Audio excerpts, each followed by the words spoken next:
December 7th, a day that will live in infamy. Welcome to another episode of Blasphemers Bible. Anybody have any opening comments? Get ready for a sacrifice. Oh, it's gonna be the good. biggest one. I don't know. Is there a bigger one?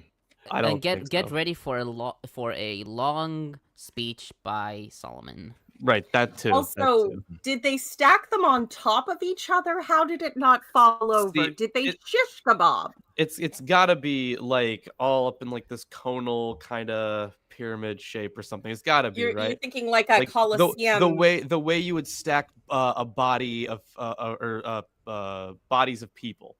The same way. So are you saying that this is like a pyramid scheme? Okay, a quick note to our American friends. Apologies from the rest of the world. It appears you can fix healthcare problems with unregulated gun laws. But yeah.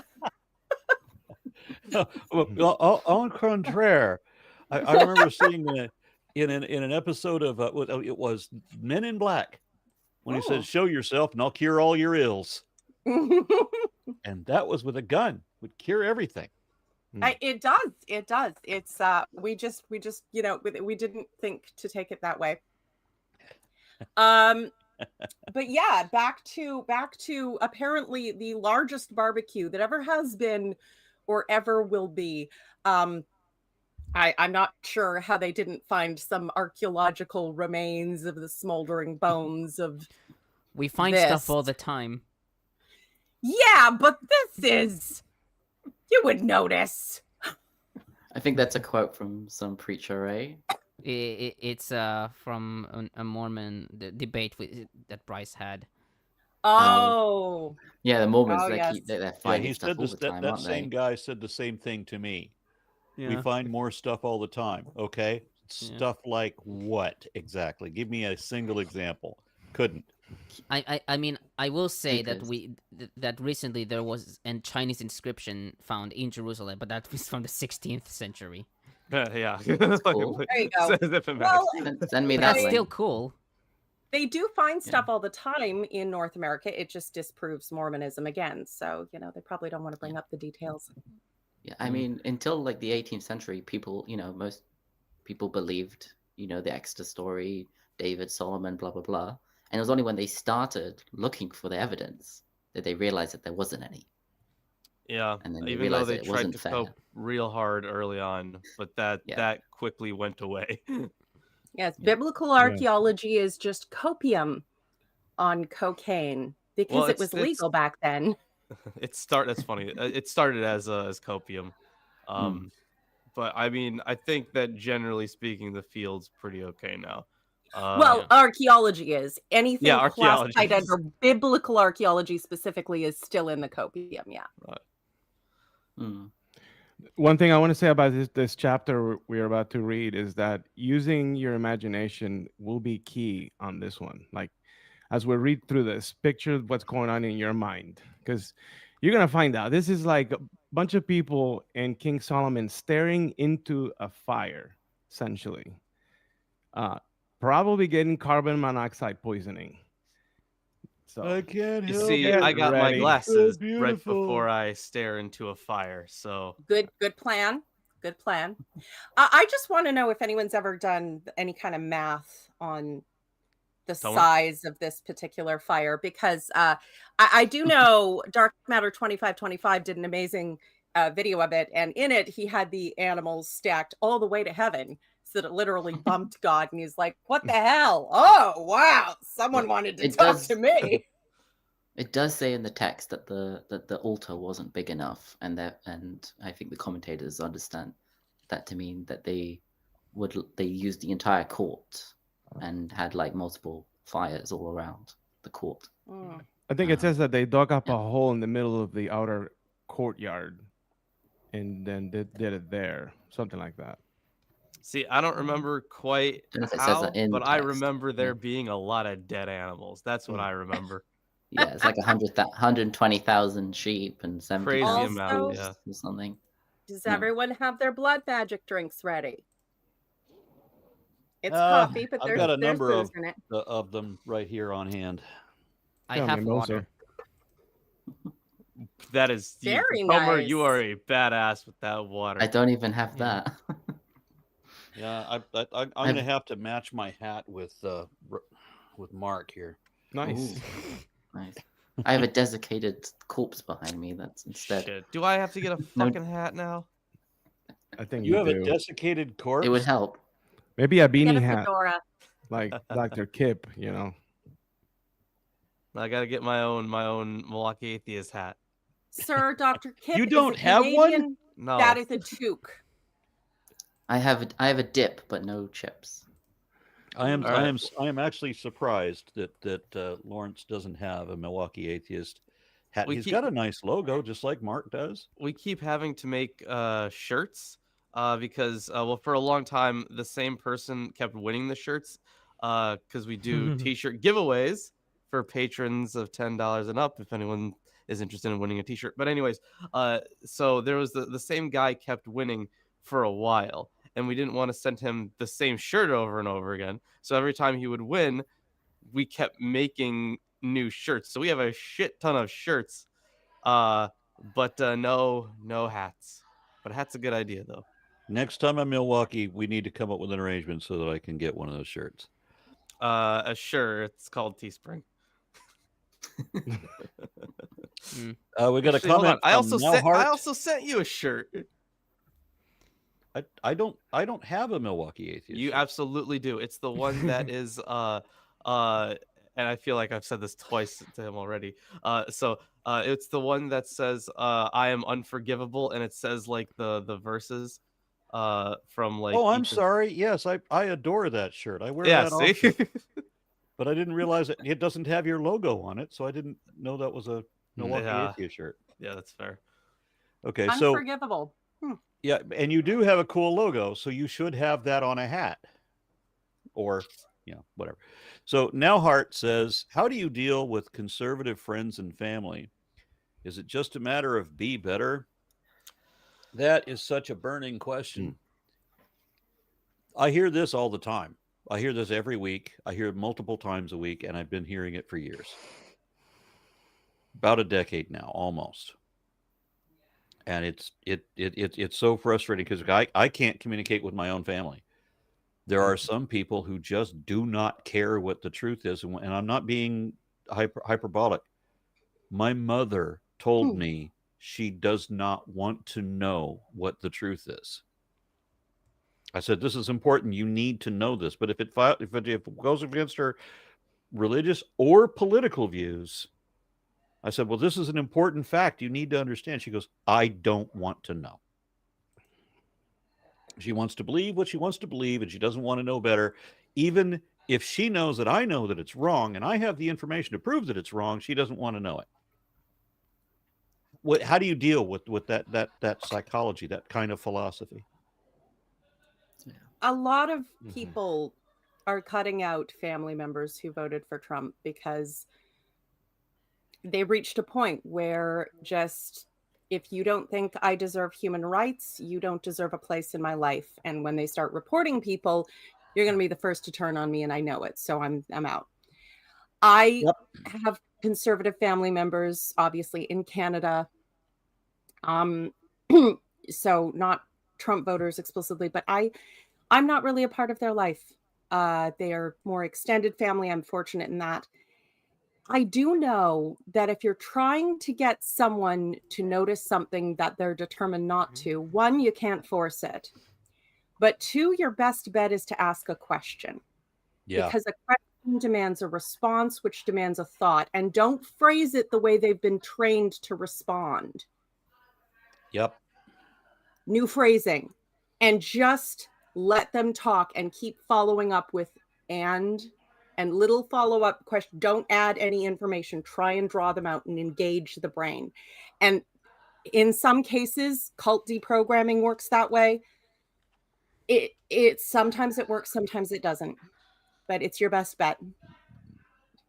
Yeah, that's why I failed street epistemology. That's exactly what that is.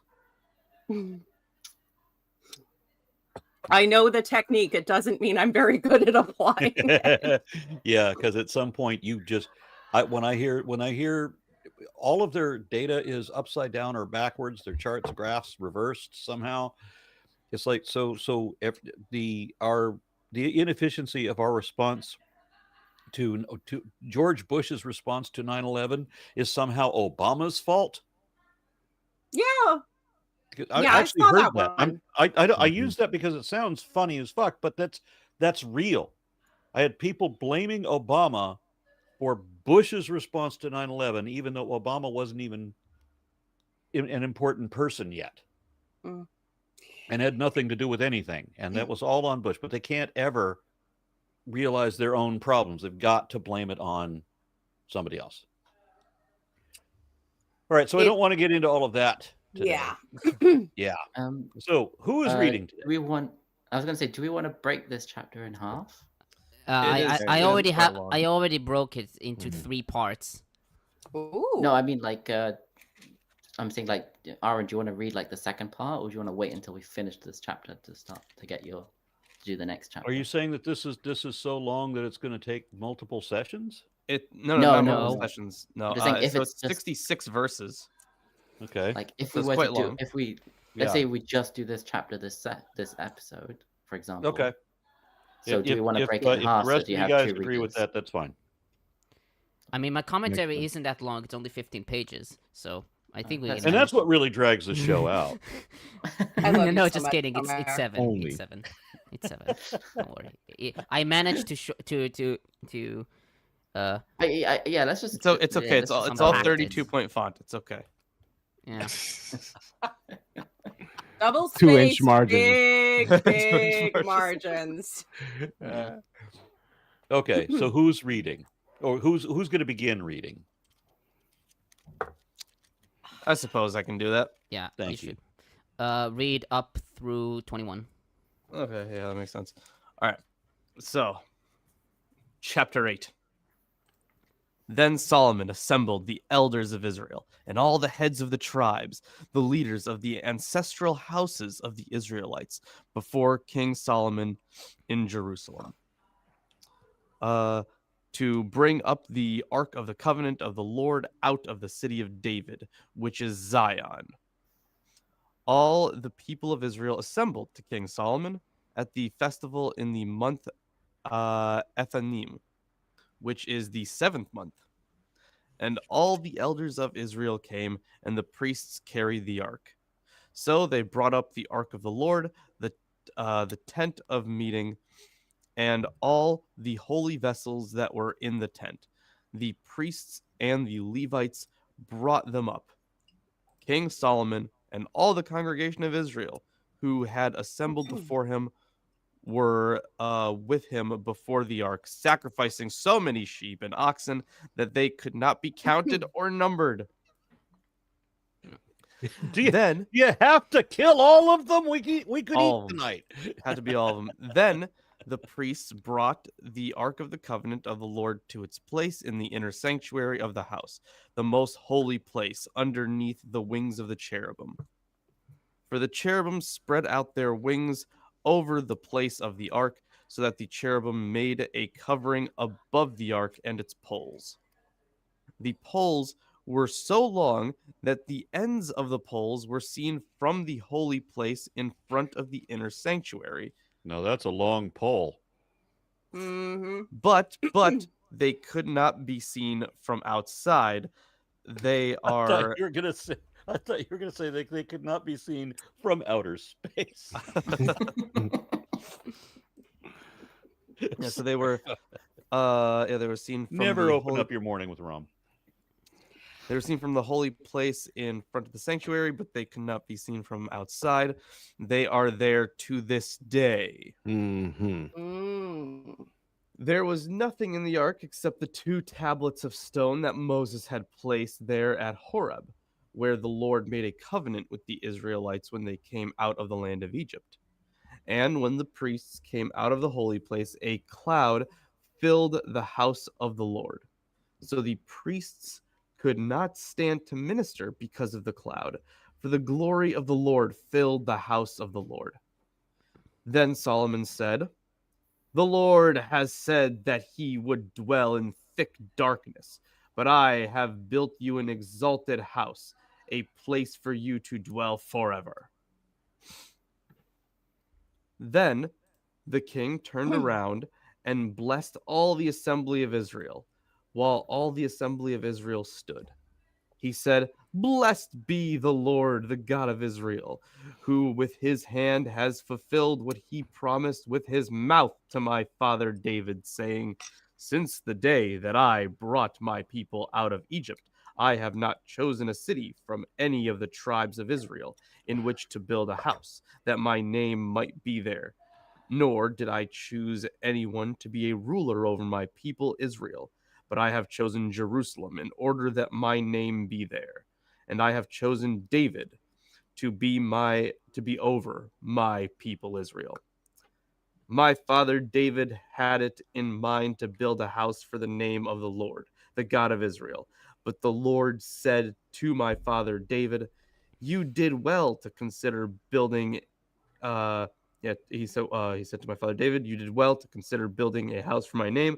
Nevertheless, you shall not build the house, but your son, who shall be born to you, shall build the house for my name." Now the Lord has fulfilled the promise that he made. For I have risen in the place of my father David. I sit on the throne of Israel, as the Lord promised, and have built the house for the name of the Lord, the God of Israel. There I have provided a place for the ark, in which is the covenant of the Lord that he made with our ancestors when he brought them out of the land of Egypt. So I understand that damnation is the absence of God, right? And light is or darkness is the absence of light, and yet God, Jehovah, Yahweh, whatever, dwells in thick darkness.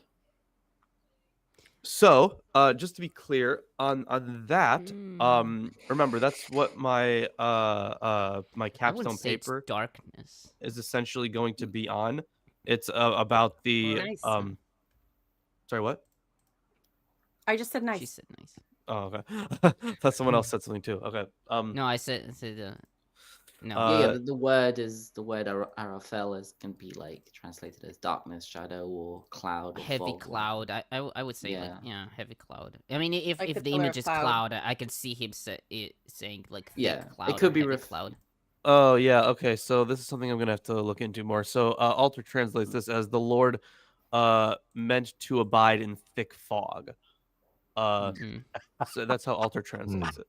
Yeah, I think it's Solomon is announcing, "Oh, the smoke has filled the house. This is the sign Yeah. that the presence of the See, God has." Whether we're Aaron and talking I- about darkness or fog, both are analogies of confusion and ignorance. Well, here's the thing. I mean, yes, you're right.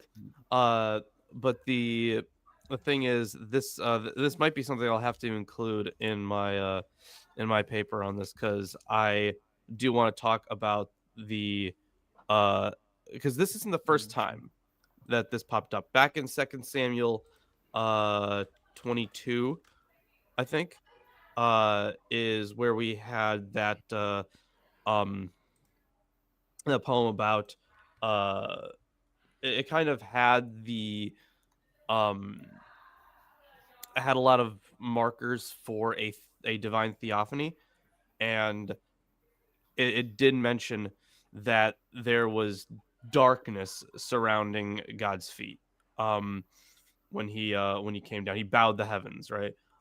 So that is, at least to me, serves as evidence of this idea that somewhere between heaven and earth, maybe you could call it a liminal space, I don't know, there is a region of darkness, which isn't unique to I want to look more into like some other cultures for this, but it's not unique to ancient like the Israel, because bridge. Mesopotamia had it as well. In the Epic of Gilgamesh, when he is traveling to the end of the world, he crosses a region of darkness. So when he's getting like to that edge where heaven and earth meet, he crosses a region of darkness. So it's not unique to the Bible, but there are a few things that in the Bible that at least show that kind of, you could call it a cosmology. But and I think that coincides with this superstition. There has to be a place where the sun hides, and that might be that place of darkness. However, in keeping with some of the other descriptions of, say, for instance, the one day when the priest is allowed to go inside the Holy of Holies, Yom Kippur, a part of the purpose behind all the fog and the fumes and the cloud, the thickness, is to keep the priest from gazing upon the ark. I thought you were Right? saying prevent the city from gaze. Okay. Yeah, because part of that is like, hey, if you see God, you're gonna die, so you've Actually, got to protect Isaac, yourself. So it has to can be you tell then. us, does Yeah. incense keep away the gaze? I never thought you were repelled by incense. Well, I think Depends on the scent, I'm sure. if I remember one description, the priest holds a tray full of incense, Yeah. and he holds it right in front of him as he walks in order that he may not be even tempted to gaze upon the look. ark, and then Yeah, So I mean, then- myrrh and and do the whole rite. frankincense is. Okay, guys, maybe this not is the most attractive. we can all think about the metaphysical implications of this, but as someone who was raised in theater, this is just theater. The thing about, if you've ever been on stage, if you've ever been part of a show, then you know that whether it's good or bad, everything is held together with smiles, duct tape, and redirection. Yeah. Everything is an illusion, and that's fine. It's fun. But religion, good religion, has always been good theater. This Yeah. is mystical. It's a mystery. You don't want people to think too hard about it, because that's not the point. You want to just go with the experience, which, if they didn't make any claims or try and control anything in the real Aaron, world, there's would a be rat totally next to fine. you. Oh, who's that? I hope that's not someone's dinner. Yeah, soon. It is. Yeah. it was going to be, but my wife decided that she was too cute. So Yeah, that one is. Mhm. pretty privilege. yeah, I know. yeah. So are you gonna do a mat and start breeding rats as well? No. We've only got this one and one other playmate for her. Oh. My wife. There was a rare instance in which we had to use live feeding, which we Ah. don't do anymore. I mean, everybody is frozen thawed, but in that one instant, my wife tried to feed this one, and she's, I can't do it. Yeah, see that's the thing though, because like frozen thought or whatever is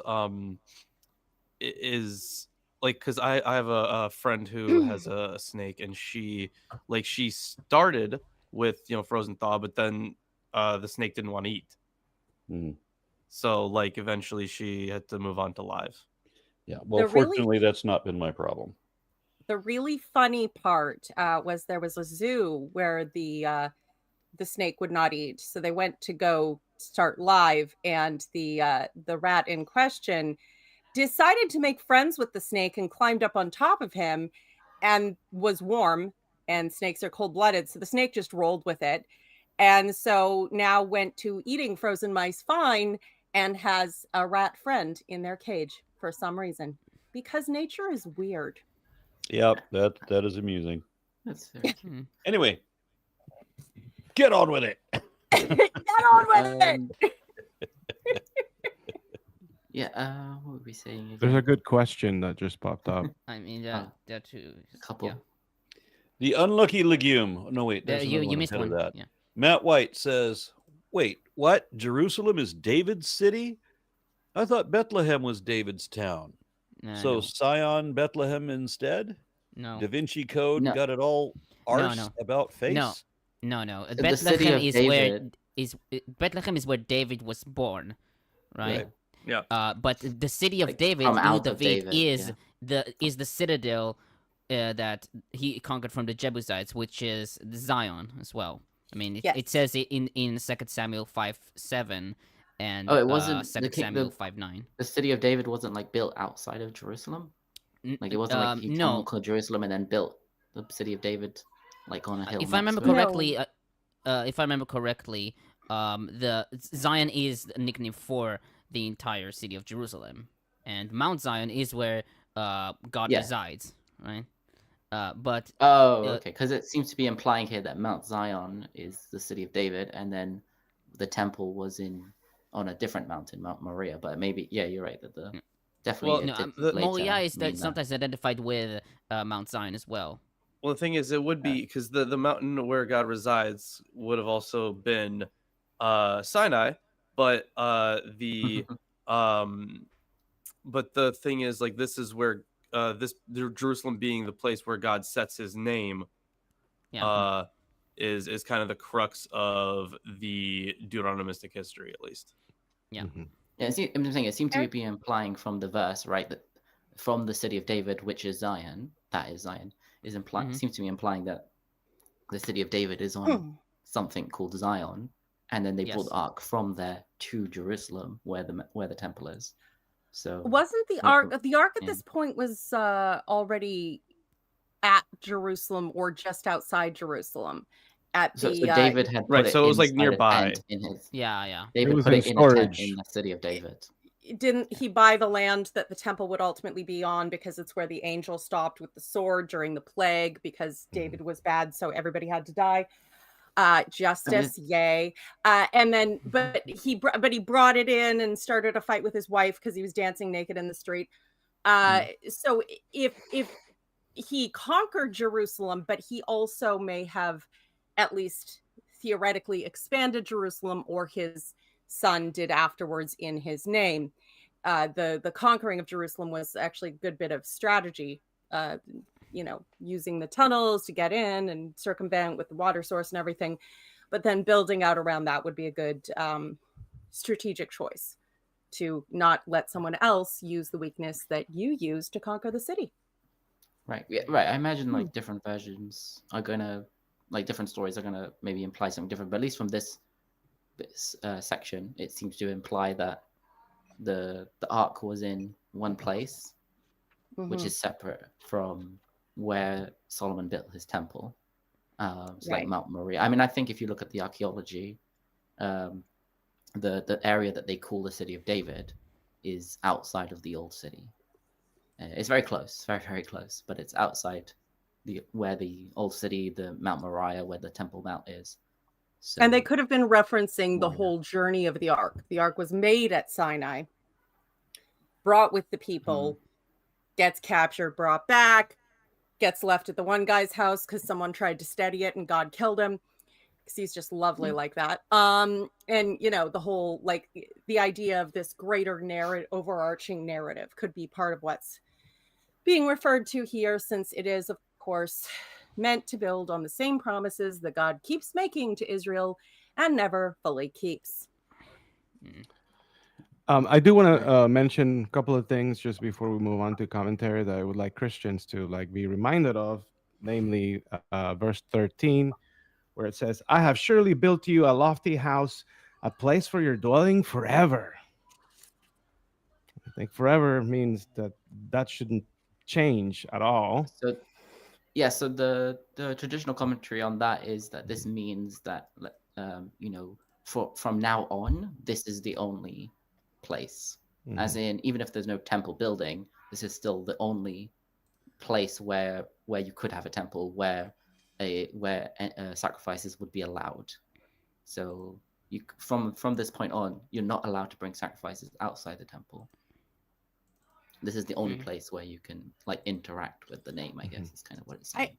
Courtly language is very full of this whole forever and ever and ever, may you live forever, which is fine. But some Christians insist on taking absolutely everything literally, and that becomes a problem. Yeah. The thing is, at the time, this would have been meant for forever, right? That was the purpose, of course. But that didn't really pan out all that well. But when it comes to the sacrifices and stuff, that still would have been the only place you could do sacrifices, which is why, during the exile and during just the Jewish diaspora, That's why they had to come up with ways to worship outside of Jerusalem, since they couldn't perform sacrifices. Yeah, I mean the unique stature of the temple and being only able to sacrifice there seems like a later development. It seems that even some parts where it's like, oh, you know, the tabernacle is in one place, but he's bringing sacrifices somewhere else. They kind of had to explain it away with like How new rules and purely, stuff. Yeah. actually, I have a question about authorship. How purely is this considered part of the Deuteronomistic history? I realize all this section is recognized as at least partly originating with the same authors of Deuteronomy, which again, you're talking about Josiah, referencing It's Hezekiah. a mishmash. It's a mishmash. How much of this particular section, because obviously later people and they puff Well, up the for stuff instance, yeah. For instance, the cloud is priestly. The mention of Okay. the cloud. At least that's what the commentators say. And there is a question by the unlucky legume, which does correspond with the DH as well. So, yeah, Oh yes, it's a mishmash of Can we read that one? Deutero history and priestly, at least as Let's I can read figure it out. Legume's question. But I think it's commonly accepted to be historical that maybe there was a point where the cult of ancient Israel was indeed throughout different temples and different locations, but at some point it became a thing where, hey, it's only happening from Jerusalem, from this temple, and we're going to centralize the cult. Yeah, the Deuteronomists was their mentality was a centralization of the cult. This would have been after the northern kingdom would have been destroyed, right? And then people coming in, and how do you bring them all together? Yeah, when like this has always been the one place we come. Right. Yeah. So And this all is those probably kings of the after. north were This is evil. probably after multiple, or at least a few generations, where like they were already all worshiping there anyways. So perhaps as early as the Syrio-Ephraimite War, when already Israel, the north is already like, hey, being taken up by the Assyrians, and people are moving. Those that are not being taken captive, or those that were fled the country prior to the main invasion, would have also tried move down south. I mean, the thing is, this section that we read, it doesn't really, differentiate between like north and south, right? And so this was part of a, I mean, you wouldn't, right? This is still part of the Solomon.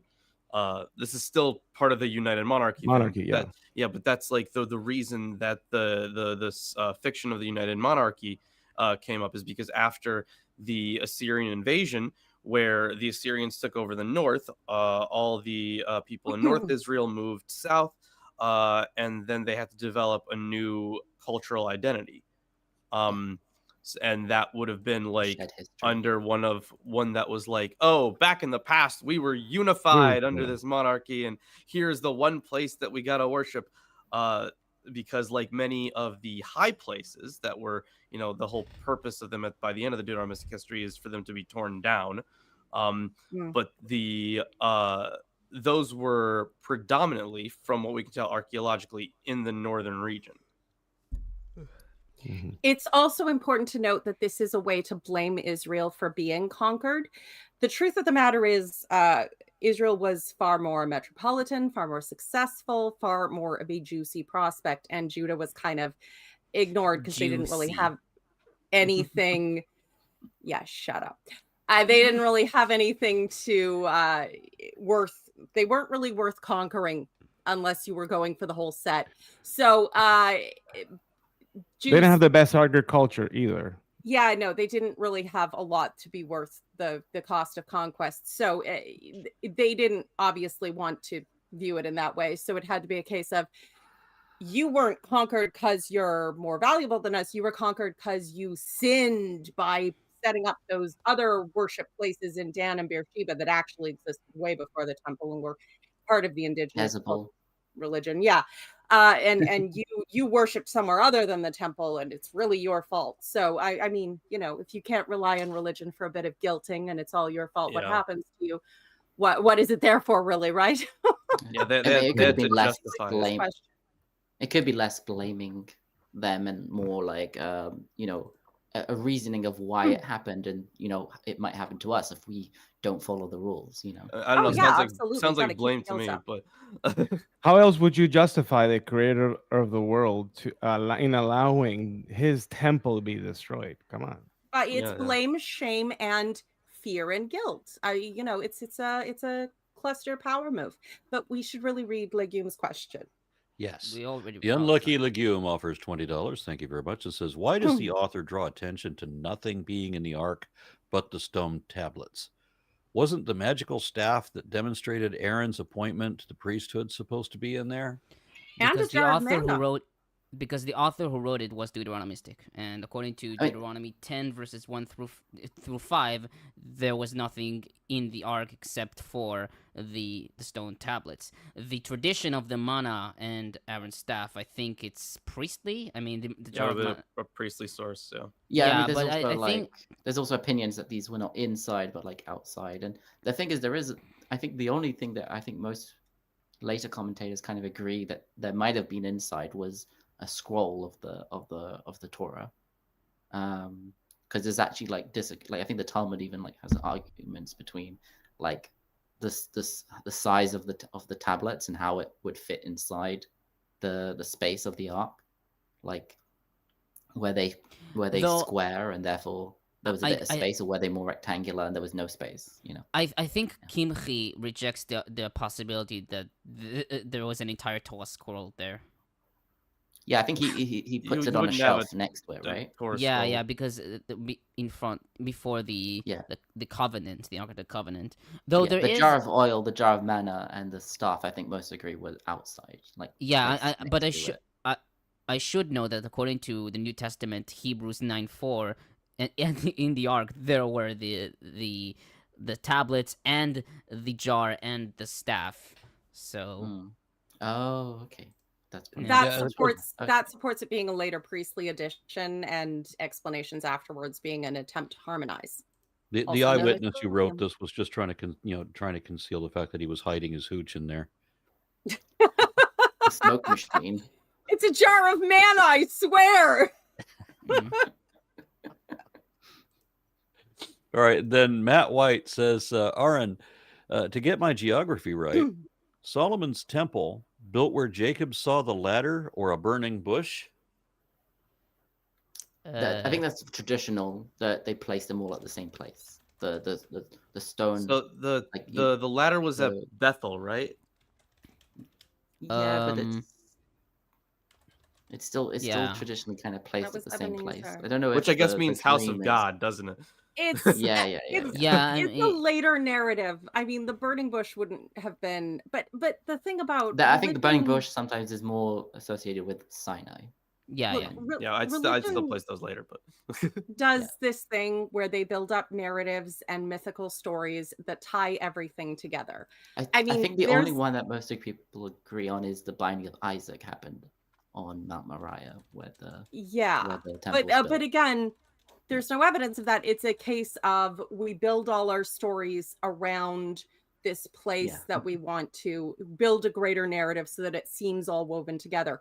There's a narrative that about 3 trees that grew because of seeds from Eden placed in the mouth of Adam, and one of them ended up in the pool that healed people, that Jesus, and one of them ended up, and then that was taken out and used for his cross, and one of them was used to build the temple. Could have been the same one. I don't know. But they have these narratives where they pull all these different elements completely unrelated and, weave a story, which is inventive and has nothing to do with reality. And that's fine. Yeah, there's other 616 says, wasn't the ark destroyed in the book of Joshua at some point? No, it wasn't destroyed. No. It was stolen, but then it was taken back, and then they stored it. And that was in Samuel, not Joshua. Yes. And then the thing is, got a hold of it. The thing is, like after the Deuteronomistic history, we're not going to hear about the ark. It's not going to pop up. Until Ron Wyatt discovers it. Until Ron Wyatt discovers it. Yeah. Hey, that was Indiana Jones discovered it. Once it was inside the temple, it was like, untouchable, unseeable sort of thing. Yeah, until the It Babylonians seems, came yeah. around, and I'm pretty sure they just would have destroyed it. Because it says that they destroyed everything that was made of gold. Everything in this fucking place is made of gold. Yeah. So yeah, Well, They you just stripped the strip the gold, gold. right. that would be You just- included. Yeah, makes sense. Oh yeah, the other traditions are about the site. There's a big stone there, right? The Dome of the Rock is built over this Yeah. rock formation. There's traditions about it being the foundation stone of the earth. Hold on, I'm writing that down. Dome of the Rock on a rock. Wow. Yeah. The Dome of the Rock is not a mosque. It's a shrine for this specific rock, pretty much, and it's very visible, Is it a inside the meteorite? building.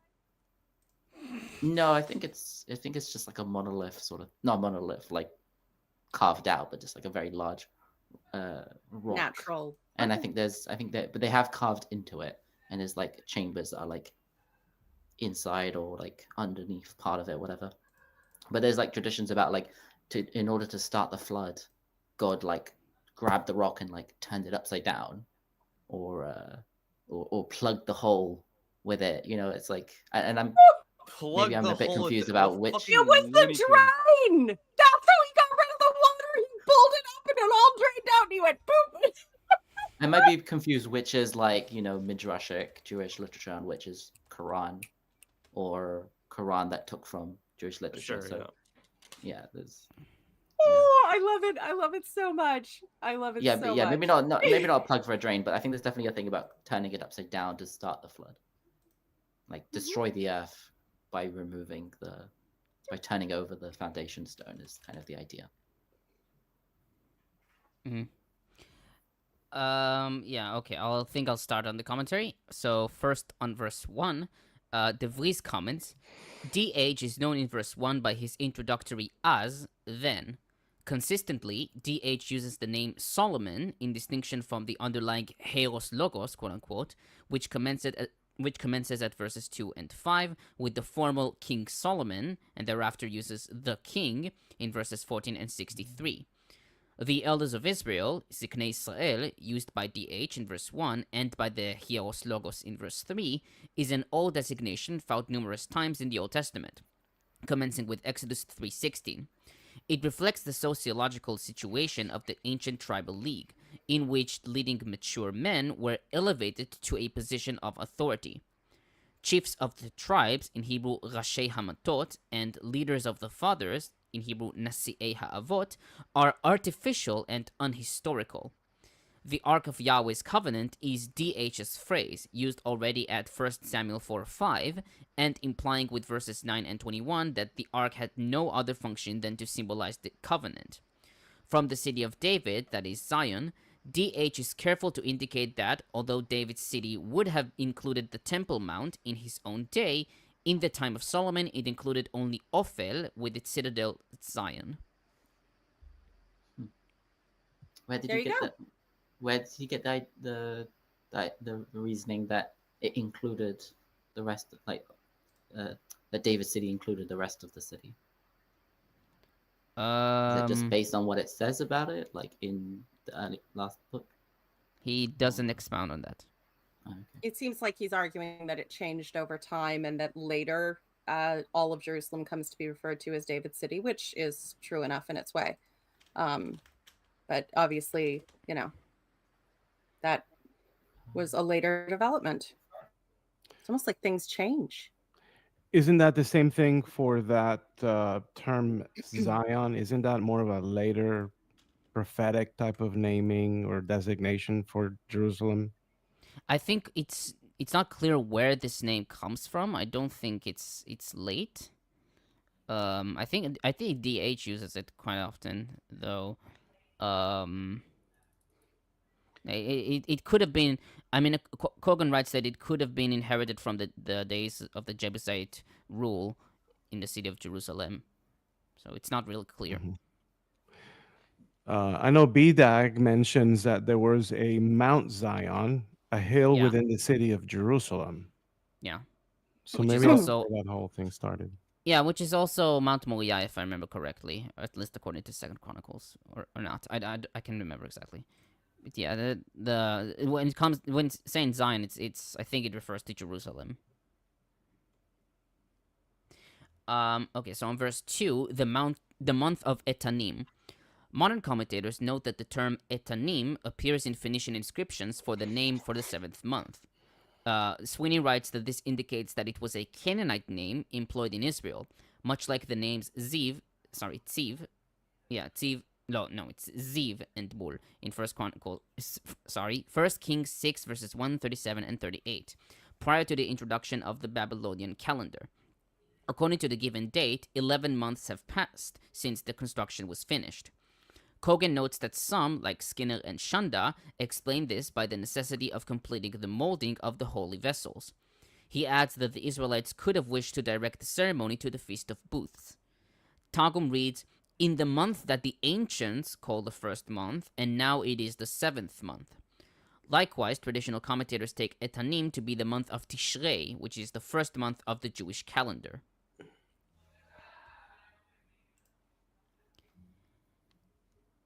On verses 3 and 4, Cogan comments, "The tent of meeting associated with Moses and the desert wandering accorded a prominent position in priestly tradition, as we see in Exodus 26 and 36, 8 through 38, which appears here for the first time in a Deuteronomistic context, not having been referred to after the scandal involving Eli's sons in 1 Samuel 2:22. The tent referred to in 1 Kings 1:39 is of a different origin. The reference in 2 Chronicles 1:3 to the location of the tent of meeting is Gibeon is without historical foundation, being a legitimizing note added to the story of Solomon's visit. The disposal of the tent and the holy vessels, once having been brought into the temple, is not reported. Rabbinic tradition spoke of their being stored away in Talmud Sotah 9a, and this was a reasonable surmise, since these vessels comprised an almost duplicate set with the ones fashioned by Solomon. Recent scholarly debate has focused on the extraordinary suggestion of R.E. Friedman that the tabernacle was erected in the Holy of Holies. His proposal, however, has no basis.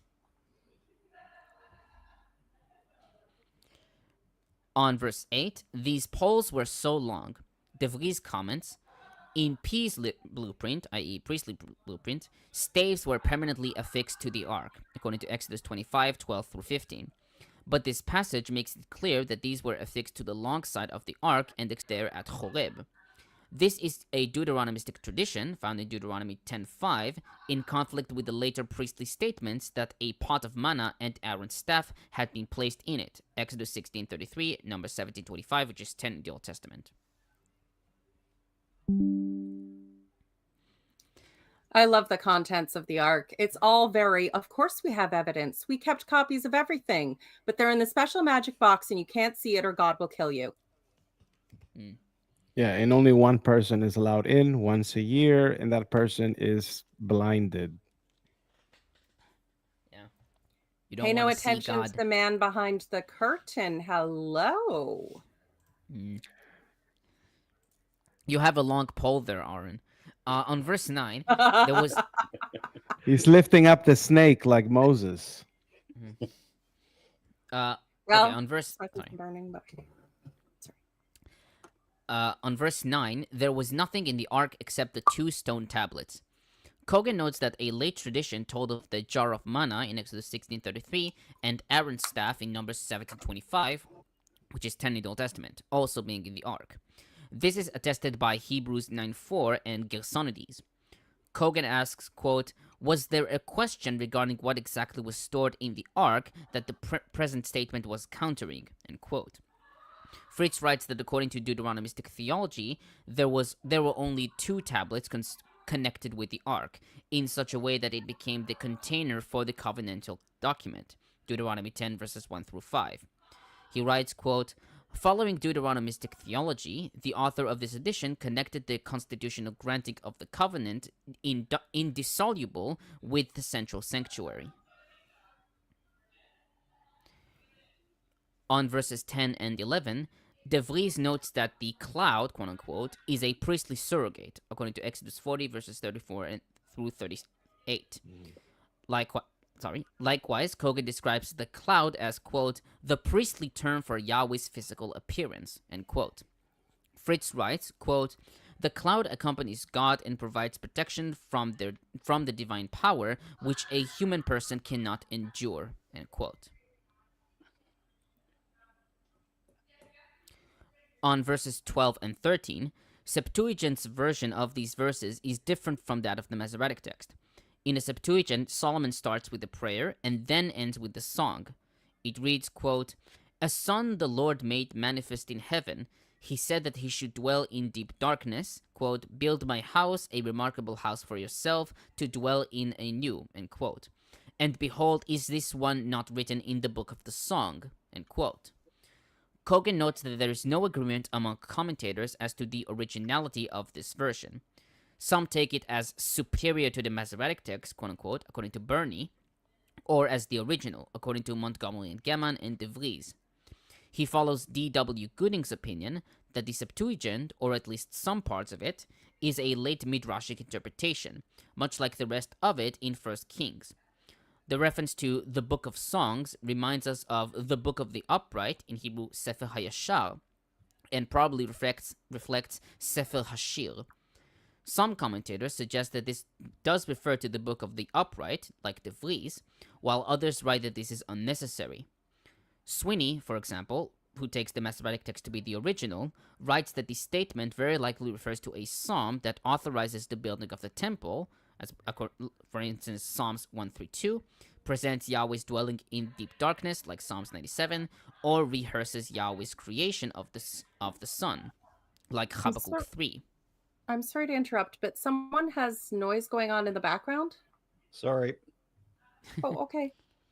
Sorry, I thought it was muted.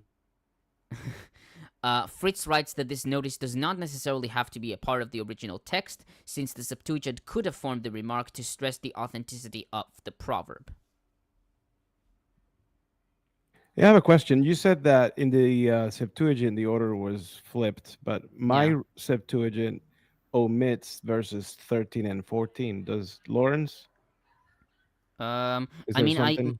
mine checking uses right now. my Septuagint version is the Cage recension, so maybe there is I read Ralph's LXX. Ralph's. Okay. Yeah, I do have Ralph's Hanahart. Yeah. For me, it starts on the blessing, and then where is it? It's yeah. It doesn't have 12 and no, 12 but I and think 13. I think it's later on, because it's in 53A.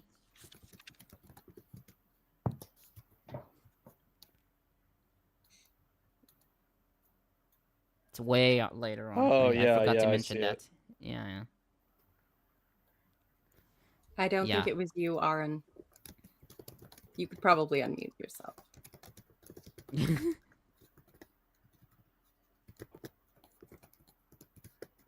Are we in agreement? Oh. Yeah, it is different though, because it says it has the one that you read, a son. Yeah. Okay. And finally, verses. Sorry, I probably missed it. You did you speak about the cherubim? And just in case anyone in chat is wondering, it's sun as in the thing in the sky. So Yeah. Not like what Joseph Smith did when he replaced the sun with the no because of the sun with the U or something stupid like that. Yeah. Everyone Oh, knows don't the worry. Bible is written Christians in have been English. doing that forever. Yeah, he wasn't the only one to do that. The people that made the Zeitgeist movie did the same thing. Ugh. atrocious, absolutely awful. And the thing is, when I was a teenager, I bought that shit because I was a fucking idiot. So Because you were a teenager, you didn't know any better. But Jesus Christ, wasn't. Horace didn't have 12 disciples. You freaking yeah, who needs to make that shit born up? on December 25th. They weren't using the fucking Julian calendar. What the? I don't fucking think so, bitch. Oh my God. Lawrence, A did you friend of talk mine about contacted me about that, and he asked me if this was true, and I said I can verify very little of this. but I can contradict more of this than I can verify.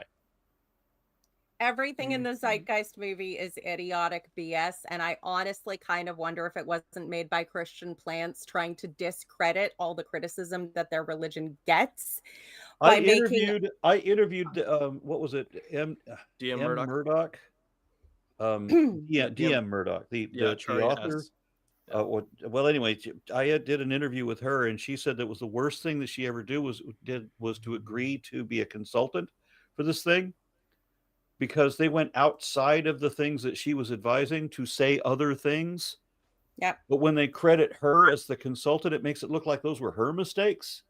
And it was not her mistakes, and she got a lot of flack for that, which is unfair to her. But I mean, it's the same as when Ben Stein on his all that Expelled. bullshit made Remember up. Expelled? Yeah. When he got Richard Dawkins to interview, but they literally made up a fake website for a fake company and made it sound all legit and faked him into it, and then started making weird questions insinuating that he had no morals, and looked at his basement, how come you don't have bodies in your basement? But they were a little more subtle in the actual questioning, and it was like, the fuck? Yeah. And while we're talking, just want to take a moment that some Christian in the chat had made a comment a little earlier that I wanted to address. It said this is the kind of, I don't know, lack of knowledge that you get when you have atheists commenting on the Bible. And can I remind any Christians in the audience that most of this panel were Christians at one point, and everybody on this panel is, well, excuse me, apart from Isaac and Tomer, right? So, and everybody on this panel, everybody on this panel is studied on the Bible more so than Christians commonly are. And some of the people on this had actually dedicated their lives to scriptural study. Yep. So, that's absolutely at least what I'm doing. I mean, Lawrence is getting a degree. Mark was a pastor. I had so much of the Bible memorized, I was correcting pastors when I was 8. Isaac and Tomer were both raised in Judaism, which I remind you is where we got most of this book. And their education in the Bible was compulsory. Absolutely. And Tomer brings us commentary every single week, sourced from so many different sources. Granted, some of them are theological rather than scholarly, but they're all academic, aren't they? I mean, everybody that Tomer sources, these are all respected rabbinical scholars or whatever. Yeah, but it's rabbinical scholars. It's just not. There's a history of theological thought as opposed to the history of scholarly thought.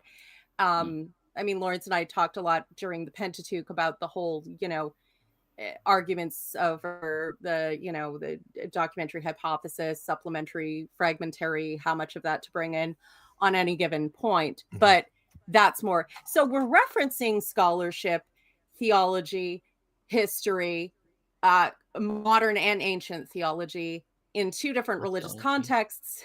And the person who makes that comment is calling that ignorance.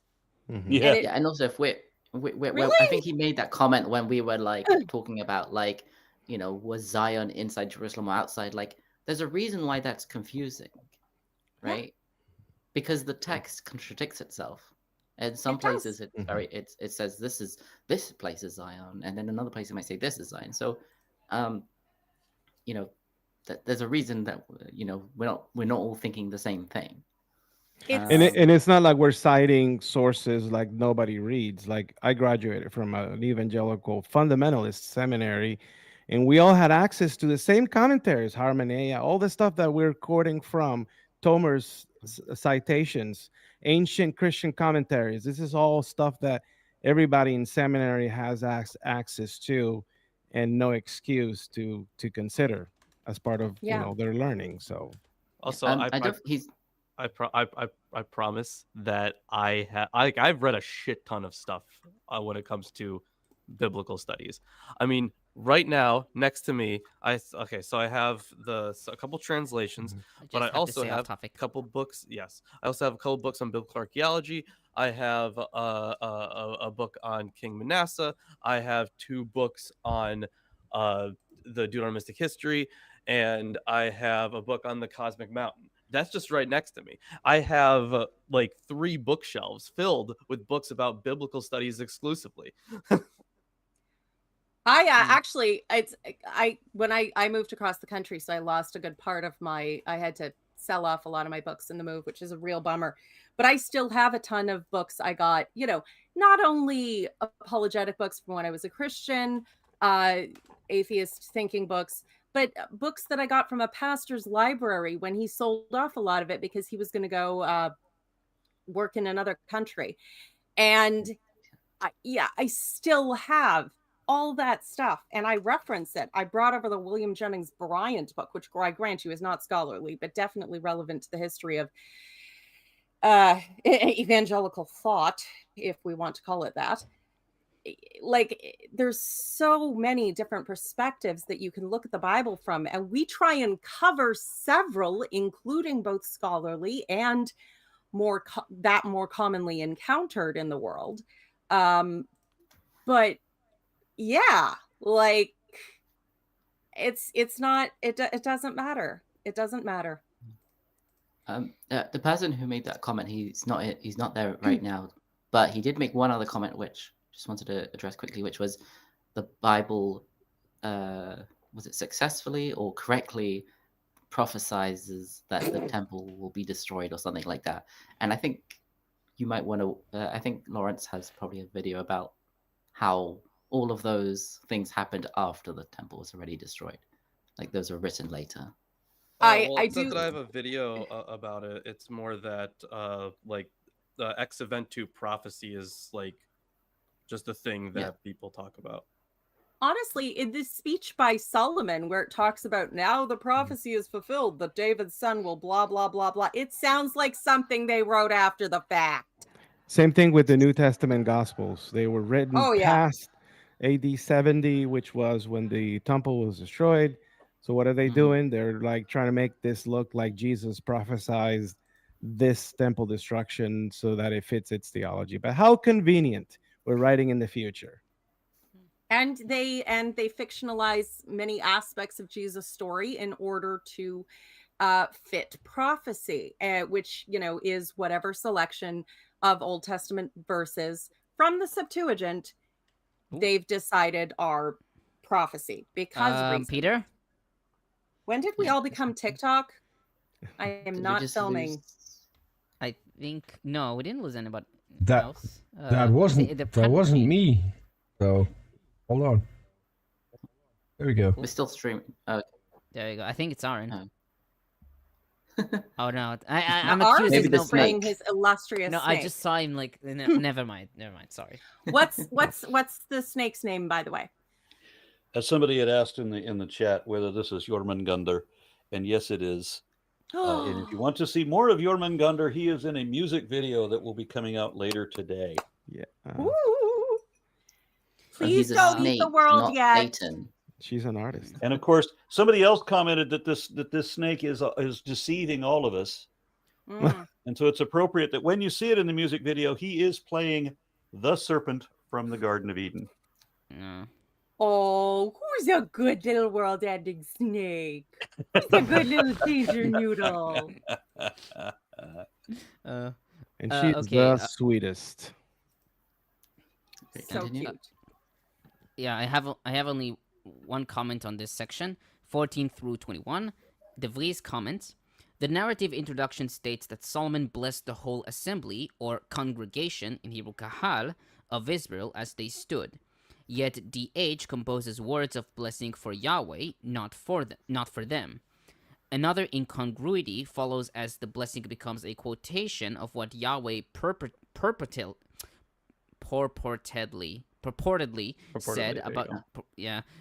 said about choosing David rather than a city in verse 16.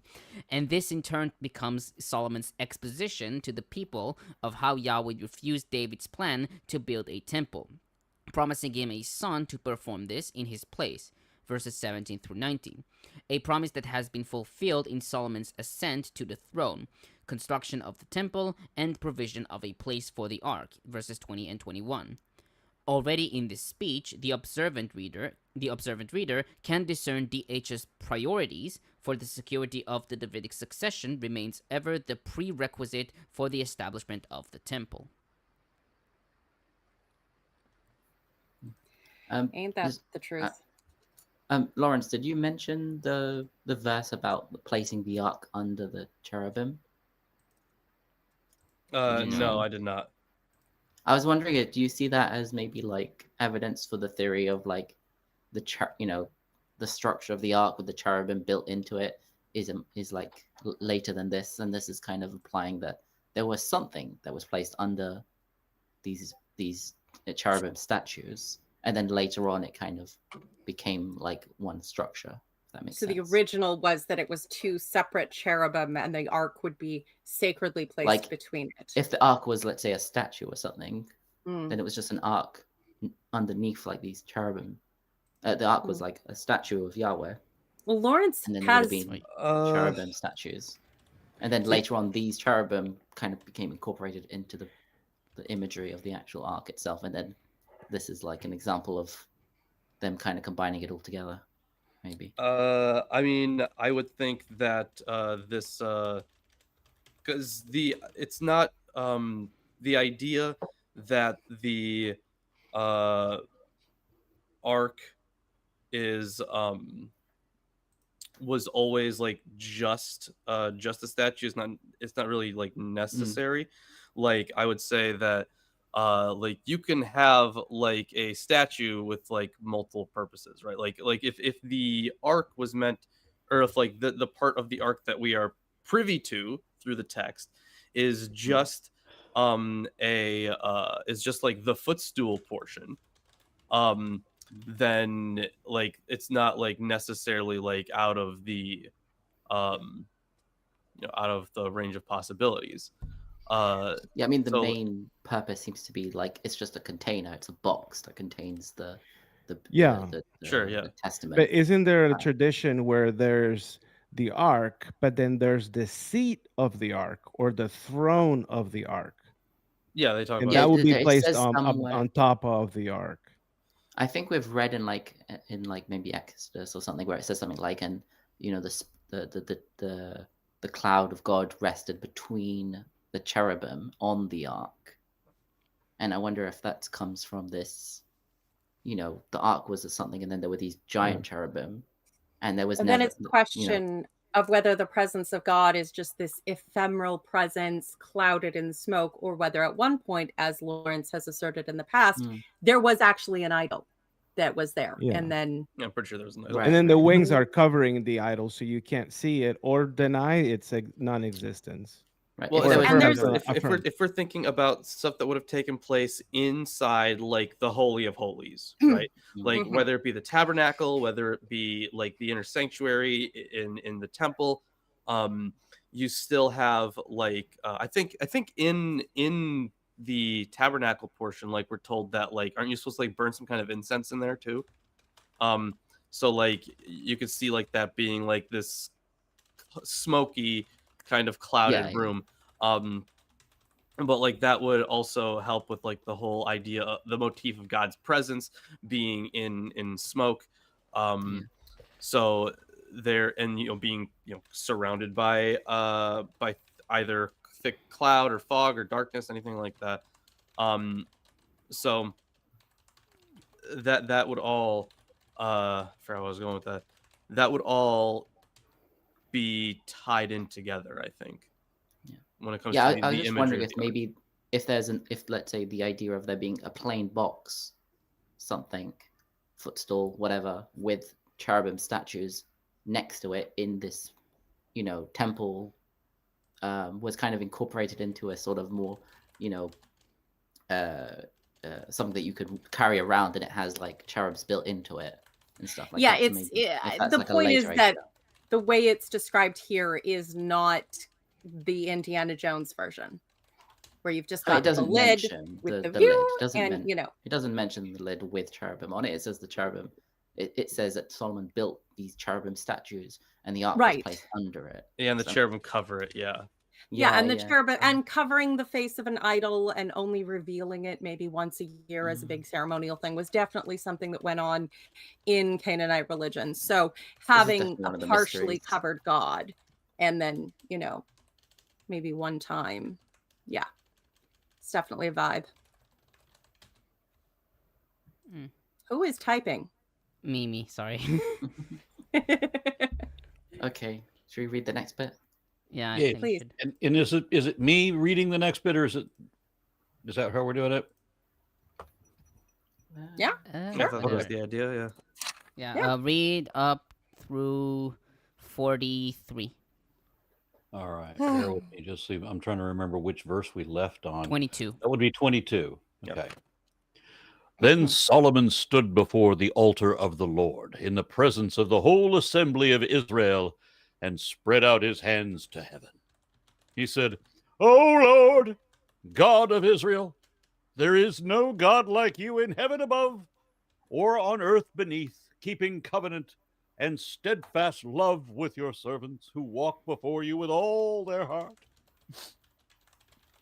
The covenant that you kept for your servant, my father David, as you declared to him, you promised with your mouth to have this day fulfilled with your hand. I don't know where he's going with this.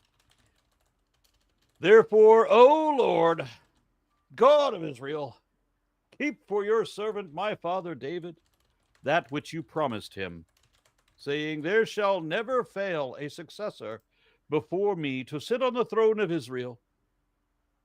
If only your children look to their way to walk before me as you have walked before me. Therefore, O God of Israel, let your word be confirmed that you promised to your servant, my father, David. But will God indeed dwell on the earth? Even heaven and the highest heaven cannot contain you, much less this house that I have built.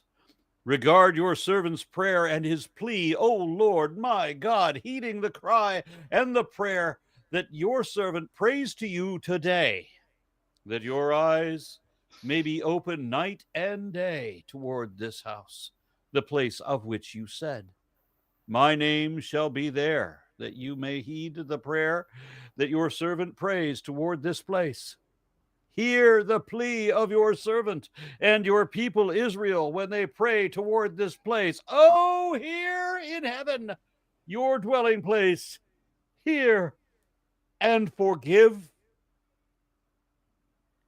If someone sins against a neighbor and is required to take an oath and comes and swears before your altar in this house, then hear in heaven and act and judge your servants, condemning the guilty by bringing their conduct unto their own heads and vindicating the righteous by rewarding them according to their righteousness. When your people, Israel, having sinned against you, are defeated before an army, but turn again to you, confess your name, pray and plead with you in this house, then hear in heaven, forgive the sin of your people Israel, and bring them again to the land that you gave to their ancestors. When heaven is shut up, and there is no rain because they have sinned against you, and then they pray toward this place, confess your name, and turn from their sin because you punished them, then hear in heaven and forgive the sin of your servants, your people, Israel, when you teach them the good way in which they should walk, and grant rain on your land, which you have given to your people as an inheritance. If there is a famine in the land, if there is plague, blight, mildew, locust, or caterpillar, if their enemy besieges them in any of their cities, whatever suffering, whatever sickness there is, whatever prayer, whatever plea there is from any individual or from all your people, Israel, all knowing and suffering in their own hearts, so that they stretch out their hands toward this house then here in heaven, your dwelling place, forgive, act, and render to all those who you know according to their ways, for only you know the human heart, so that they may fear you all the days that they live in the land that you gave to our ancestors. Likewise, when foreigners who are not your people, Israel, come from a distant land because of your name, for they shall hear of your great name, your mighty hand, your outstretched arm. When foreigners come and pray to this house, then here in heaven, your dwelling place, and do whatever the foreigners ask of you, so that all the peoples of the earth may know your name and fear you, as do your people Israel. And so they may know your name has been evoked in this house that I have built. If your people go out to battle against their enemy, by whatever... Aaron, we're done. What? We're done. He said through 43. He was in the groove, man. Yeah. Although I have to say, one of the good things about religion is that it's the only time you see a king have to kiss someone else's ass. I tell you, but it must be fun to be a preacher. Hey, remember when Jerry DeWitt did like that? Can I hear a Darwan? I mean, if you look at the convictions of preachers, you can see they probably enjoyed themselves. Mark, is it fun to be a preacher? So I don't think I ever was like, quote unquote, the preacher type. I was more of a Bible teacher that got up on stage and tried to teach theology or the Bible. I was not long enough to become that kind of Baptist type. So, but it was long enough to become. I didn't know that was a requirement. Well, you know, it takes time to develop some of those preachy styles, you know. Mark, you sweet summer child, you sweet summer child. Yeah. The truth of the matter is, there are different kinds of pastors, and the ones that make good showmen are rarely good men. I have known many very good pastors who were like Mark, who would study and try and bring their best and bring, positive meditations and change and bring people together. They, however, are not as theatrical. And this is the thing. If we kept our theatrics out of things that affected our lives, we could just enjoy them. But we don't.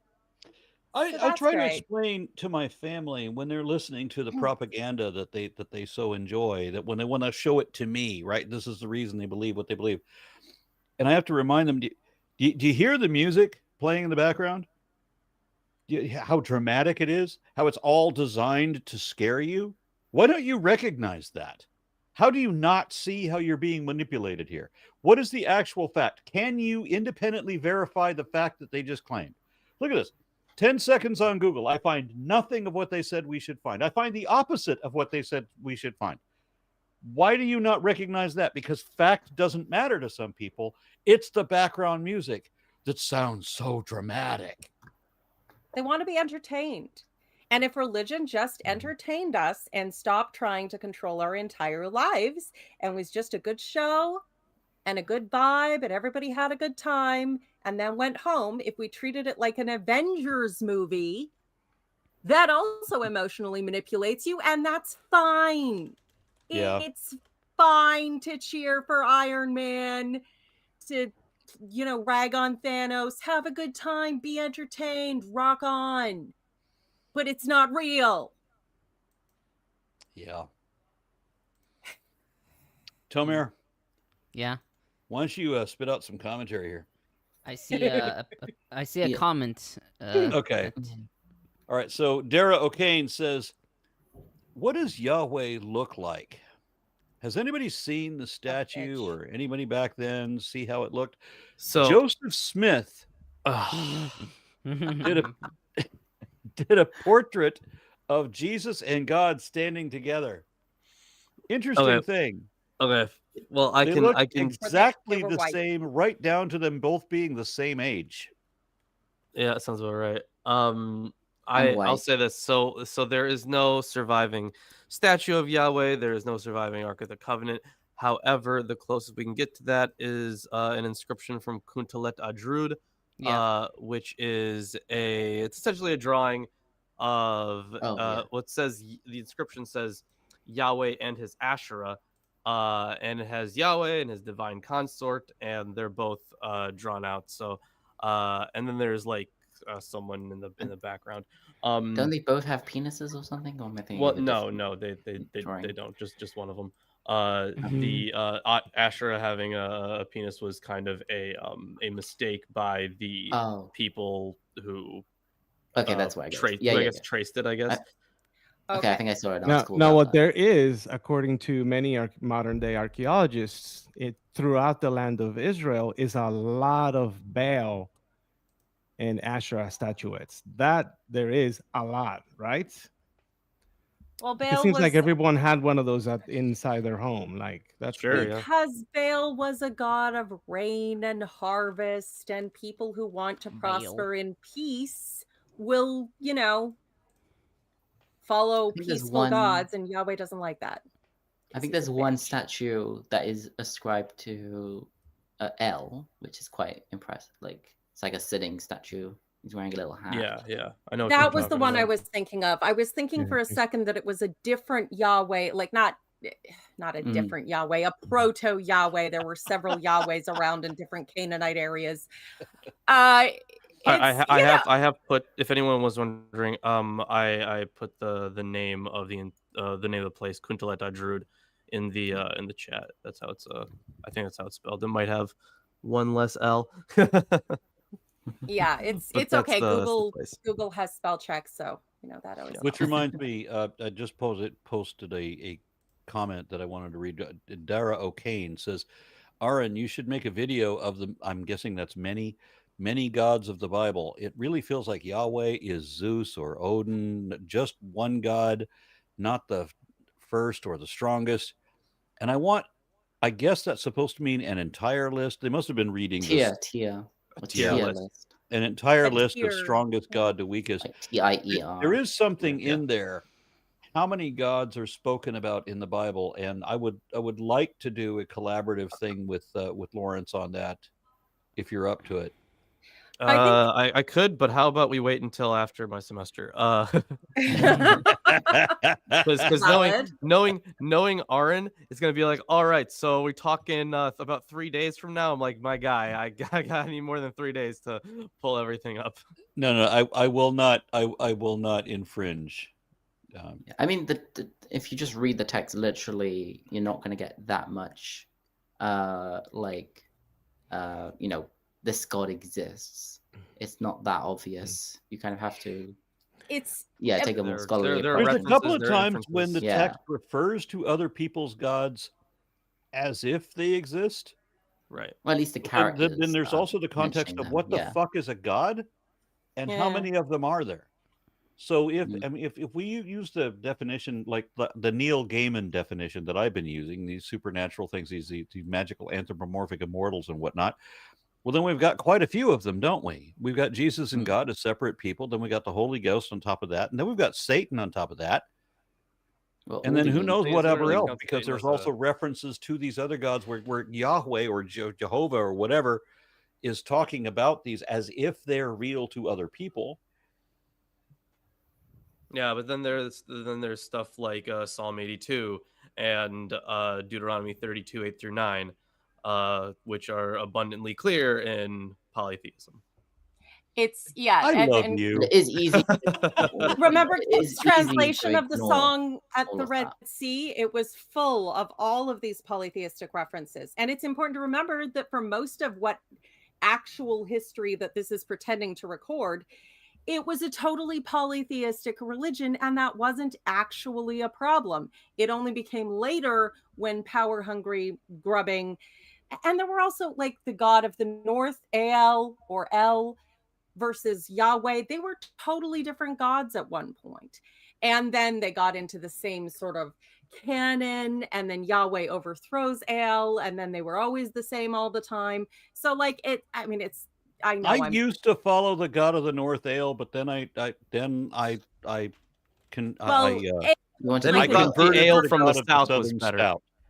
Was ale from Real the south? ale. Or was the No, it El from the north that was? Oh no, the El from the north was like the Zeusy kind. I was making a joke about Arn's drinking, but Oh, okay, Yeah, fair. the ale, yeah, your Western ale. About Your the Western ale, ale. So was I, but Ale. nobody Yeah, caught yeah. that. yeah, but You the guys like pale ale. here's the thing. So El was just the high god of Canaan, Yes. and then because like sometimes local Yahweh cults gain stole more his wife. popularity. So Baal eventually became like the high god there, and essentially in an act of divine cannibalism, Baal started to take on all of the major properties of El. And then once Yahweh started gaining popularity in the region, Yahweh started gaining all of the attributes of Baal. Yes. So including the ones he stole from El. But right, yes. Have you El noticed also- that pattern? That like local God is a religions, cannibal? they just kind of like appropriate Yeah, they Yeah. did all all of the these time. Yeah. attributes. It's very common. I mean, like even within one culture or whatever, like you Yeah. got the Greeks and stuff, right? We always think about the first generation god, the second generation gods, and stuff like that. It's not like Zeus, was always the Sky Lord or whatever he's called, the all father or whatever. Like All-Father there was is a Odin. time when he wasn't the most important god, and it would have been He killed his father, Saturn, Yeah, and Chrono- thus claimed I the think rule. off topic. Chronos. Chronos, yeah. Sorry. And it doesn't think end on with the topic, Hebrew you Bible, it think off continues topic, on with the but New you're Testament. incorrect. This is on topic. The way that people invent their gods, much like the way they invent superheroes. Superheroes are effectively gods. It's been said so in a lot of the the Marvel Comics universe. Even DC makes references to this. The superheroes are essentially gods. But look at the way that you have like this one original god character, and then all of the others appropriate its abilities, so that suddenly it becomes a fashion trend to wear your underwear on the outside of your tights. And I've been doing that all day. Hey, is it underwear on the outside if you're not wearing pants? That's a good question. Or Okay, trousers for Isaac? Tomer, go ahead, please. Yeah. Okay, on verses 23 through 26. Sweeney comments, Solomon's petition mentions Yahweh's promise to the royal house of David, but it qualifies the terms on which the promise is made. That is, if the Davidic king suffers misfortune, it must be because he failed to adhere to Yahweh's expectations. Several observations follow. First, this statement specifies that a son of David shall sit on the throne of Israel, which may refer to all Israel or only to northern Israel. Second, this statement corresponds to Deuteronomistic statements concerning the royal house of David in 1 Kings 2:4, 9 verses 4 and 5, but it differs markedly from the dynastic promise in 2 Samuel 7, which does not envision the removal of the dynasty. Insofar as Solomon's conduct later leads to the revolt of the northern tribes against the house of David, this statement explains the loss of northern Israel to the house of David. In later times, it would have been read in relation to the Babylonian exile. The petitions presuppose that the people prayed towards the temple while in exile, although there is no suggestion that the temple is destroyed.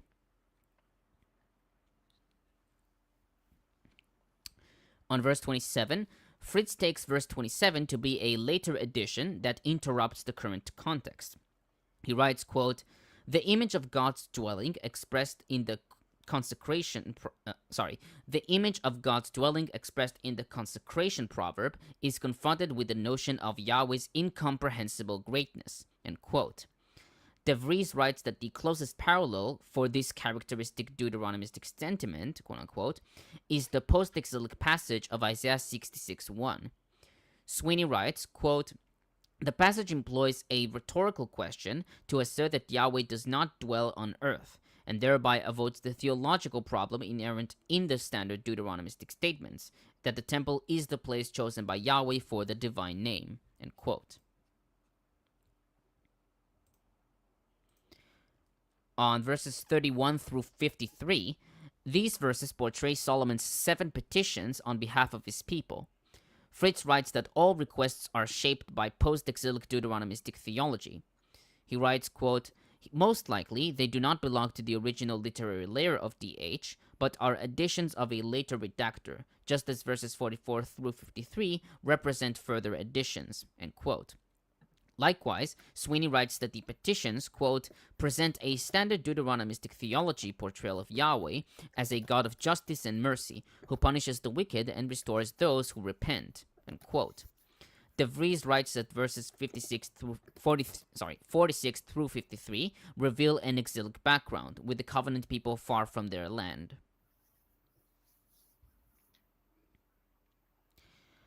Now I'm going to talk about different petitions. So on verses 31 and 32, Fritz comments, "The first case deals with unjust curses. The cursed person can subject himself to a trial by ordeal that will either acquit or convict him. This procedure takes place at the altar in the temple, but further details are not mentioned.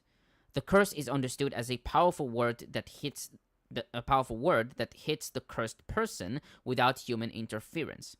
A removal of the curse is thus absolutely necessary if it was unlawfully uttered." On verses 33 and 34, the second petition, quote, "asks that when Israel sins, is punished by being defeated in battle, and prays for forgiveness, Yahweh will forgive and restore," end quote, according to DeVries. Fritz notes that according to the Deuteronomistic view, military defeat is the result of turning away from Yahweh. He also notes that the phrase, "to bring again to the land," quote unquote, already presupposes the Babylonian exile. Good point. On verses 35 and 36, Sweeney comments, "The third petition in verses 35 and 36 calls upon Yahweh to restore the natural fecundity of the land when the people repent. This presupposes that the Deuteronomistic view that natural calamity, such as drought, results from human wrongdoing. As we see in Deuteronomy 28, 23, and 24, Yahweh takes on the role of the Canaanite storm god, Baal, or the Aramean storm god, Hadad, but the passage ties this role to Yahweh's moral order.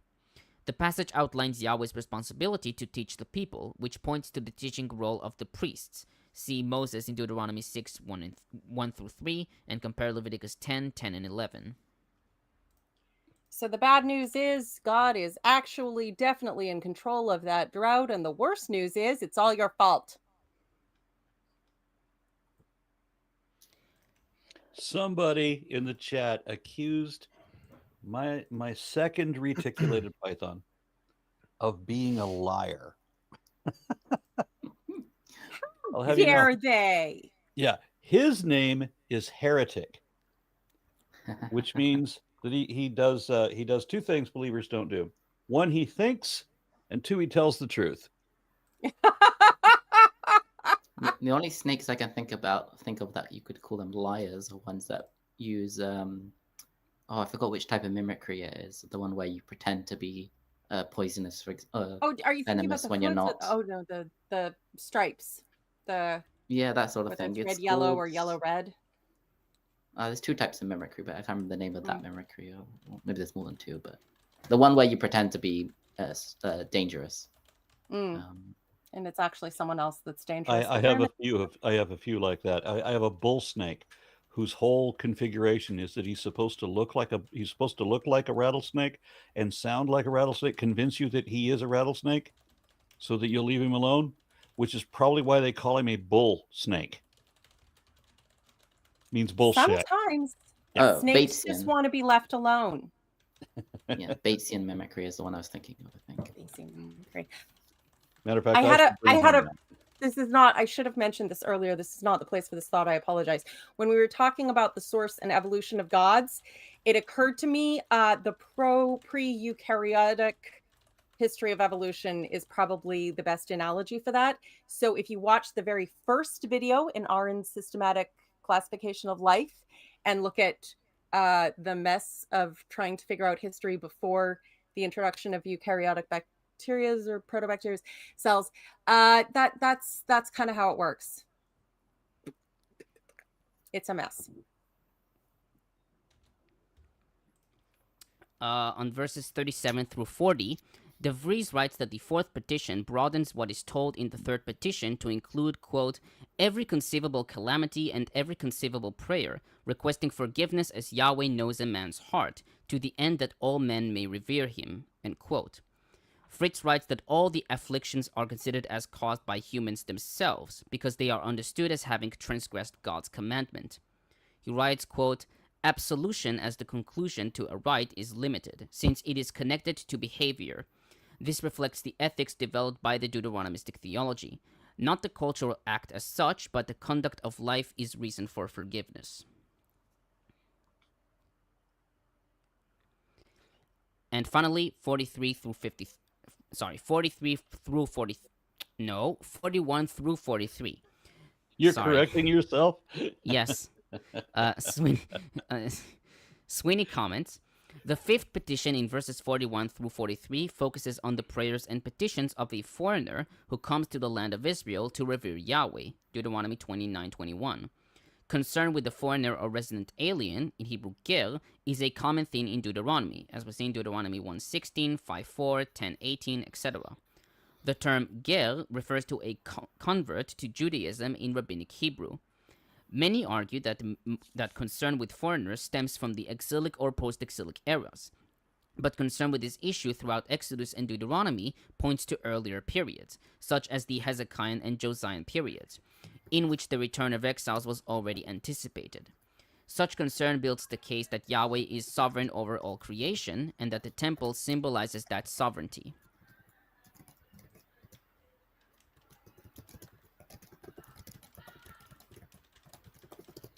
That's it. Are you ready for me to continue reading? Should you or should someone else? Okay, I'm happy to turn it over. What'd you say, Mark? You got this? Sure. Let's do this. Chapter 9. Wait, hold on.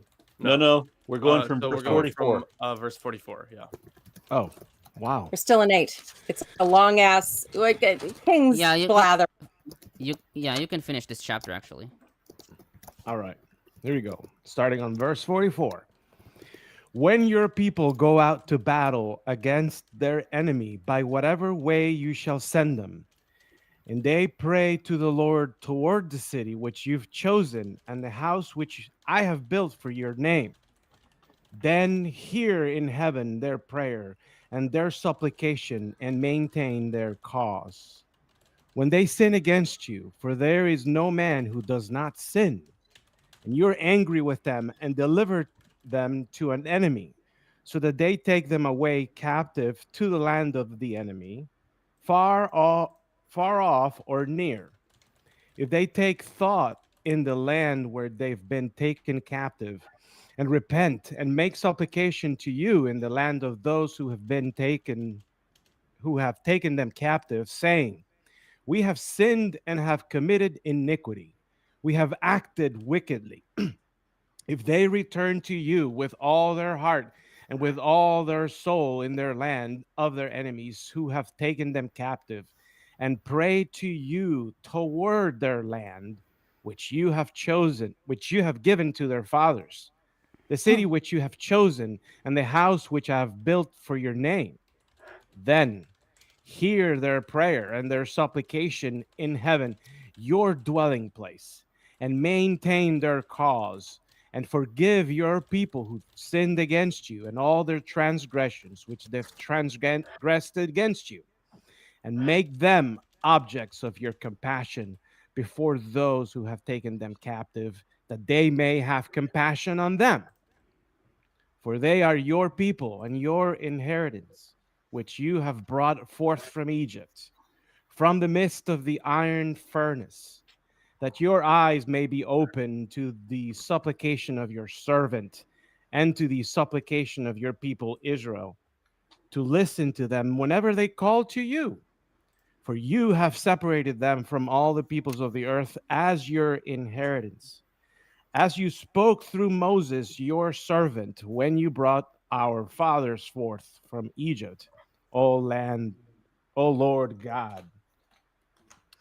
When Solomon had finished praying this entire prayer and supplication to the Lord, he arose from before the altar of the Lord, from kneeling on his knees with his hands spread toward heaven, and he stood and blessed all the assembly of Israel with a loud voice, saying, Blessed be the Lord who has given rest to his people Israel, according to all that he promised. Not one word has failed of all his good promise, which he promised through Moses, his servant. May the Lord our God be with us as he was with our fathers. May he not leave us or forsake us, that he may incline our hearts to himself, to walk in all his ways and to keep his commandments and his statutes and his ordinances, which he commanded our fathers. And may these words of mine, with which I've made supplication before the Lord, be near to the Lord our God day and night, that he may maintain the cause of his servant and the cause of his people Israel, as each day requires, so that all the peoples of the earth may know that the Lord is good. There is no one else. Let your heart, therefore, be wholly devoted to the Lord our God, to walk in his statutes and to keep his commandments as this day. Now the king and all Israel with him offered sacrifice before Yahweh. Solomon offered for the sacrifice of peace offerings, which he offered to the Lord, 22,000 oxen and 120,000 sheep. So the king and all the sons of Israel dedicated the house of the Lord. On the same day, the king consecrated the middle of the court that was before the house of the Lord, because there he offered the burnt offering and the grain offering and the fat of the peace offerings. For the bronze altar that was before the Lord was too small to hold the burnt offering and the grain offering and the fat of the peace offerings. Oh, yes. Was this huge sacrifice after the sacrifice of animals that couldn't possibly be counted at the beginning of this speech, or is this just an extrapolation on the same? Well, it looks like, from the way, at least the way it's presented, it looks like this is a different one. Or because also, it this says, is like, because like initially, this is counting how many the king gave as a separate from everyone yeah, else. King so so maybe in verse everybody 5, else also brought. King Solomon and all the congregation of Israel who had assembled before him were with him before the ark, sacrificing so many sheep and oxen that they could not be counted or numbered. So that was verse 5 there. So Solomon and everyone else that came with him. Okay, so but Solomon personally gave 22,000 cattle and 120,000 sheep. Okay, so they at least counted his contribution, which I hope to God was a major portion of apparently the largest barbecue that has ever existed in the history of the world. What a waste, though. No, you can eat sacrifices. Sometimes you eat sacrifices. Yeah, who especially the peace offerings, and it does say Solomon. So it does say Solomon specifically gave 22,000 oxen, 120,000 sheep as sacrifices of well-being. So only the fats would have been burnt entirely. And the priests could eat some of it. Well, yeah, but I think of the others, priests, no, but you could. Didn't there for certain festivals you would come and bring an offering, and you would also eat part of it? That was yeah. So the peace offering you would eat. You had to eat it within the city within a certain amount of time. And the fats would be like specific fats would be burnt up.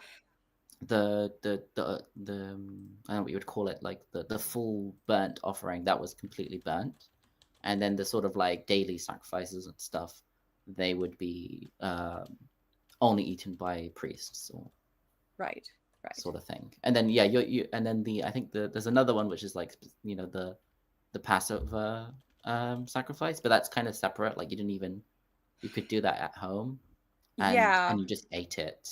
I don't think there's any. And you burnt whatever was left over in the morning. Yeah. Yeah. It's so this looks like then Yeah, so hopefully they could eat at least most of it. And Yeah. this was the largest barbecue ever in the history of ever. So do Texans have anything to bring to that, Aaron, Mark? Just, I mean, in my opinion, what's happening here is that, and this sounds like maybe way too anachronistic to even consider, but they're legitimizing the meat industry, to be conducted by the temple and only by the temple and the priests. So that, I mean, that's got to be somehow directly tied to an economic. It wasn't. Isn't that what long Islam does now? I mean, aren't like all of the meat packing plants or whatever that in like Halal? Muslim dominant countries are all what is the word, halal? Yeah, halal. Yeah, but Yes, halal. halal is kind of like a weaker version of kosher. Kosher. It's not necessarily like they do have their own thing where you kind of actually have to have a cleric like be involved in the slaughtering process, as opposed to kosher where it's just someone who's skilled, trained. There doesn't have to. There's no like. There is such a thing as like blessed kosher, which does involve a No, that's isn't it? more of an urban myth, really. Like rabbis don't bless chickens to make them kosher. No, not that. Yeah, I'm saying that's not like that. But the person who does the sacrifice, the shochet, he will make a blessing, but it's more of a blessing of like, oh, you've given me this commandment of slaughtering in this way. It's kind of like religious Jews will make a blessing before they eat food, before they. it's like I mean, there's a rice. blessing. If you see a monkey, you're supposed to say a blessing. A monkey or an Muslims are elephant. still doing that for like they have a blessing for everything, so that you never have to Yeah. think at any moment of your life. Yeah. So like making a blessing before you do a specific like mitzvah commandment is like quite common. So it's the same thing. So if you're a shochet and you're not a rabbi, you're just a layman who has been trained in how to slaughter and how to the koshering process, which is like removing all the blood and checking the intestines to make sure the animal was healthy, stuff like that. And so that person, they'll make a blessing before they start like the day, like the first time they use their knife, they will make a blessing. But it's not like they're not blessing the meat. The meat doesn't become kosher because it's blessed. No. Because It's from a kosher animal and doesn't have blood. Yeah.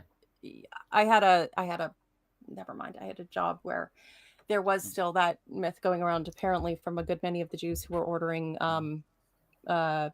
catering, but that's a conversation for another time. All kosher meat is halal, which is interesting because kosher meat doesn't not all include halal a prayer by a cleric, but they have some sort of tradition where anything that is kosher is okay to be eaten by Muslims as well. But Muslims, for example, are allowed to eat camel. Jews are not technically allowed to eat seafood, although some don't. And Jews are not allowed to eat seafood, like shellfish. I mean. Shellfish. Yeah. I just to the relevant point prior of this potentially putting the meat industry in the hands of priests, and that being a great economic boon. It reminds me more of the Catholic Church when they said you couldn't eat fish on Friday because God, but fish aren't meat because we need to boost this one industry over here. So meat, and it's for a long time, I think it was quite common to treat fish and even poultry as not being the same thing as meat. But this was a specific papal decree that had to do with it had economic repercussions at the time. Right. And it's like in Judaism, like the whole thing of like kosher includes like not eating milk and meat together. So originally that wouldn't have applied to poultry and definitely not fish. But then over time it was like these things are similar enough that we shouldn't do it. How would you have your lox and bagels with cream cheese if you couldn't have fish and there are certain religious Jews that don't eat fish and milk. I think they're like, if it's cheese, it's okay. It's like it's because they do it because it's like it's similar, not because they know it's allowed. They just they like to add what they call it a fence around the law. What they won't do something that will lead to like you're not allowed to ride a horse on Shabbat, because you might break off a branch off a tree, and that's considered an act of work because it's pruning. Yeah. What I found You're not allowed to interesting ride a is that bike because you might fix a broken tire, a flat tire. Yeah, things like that.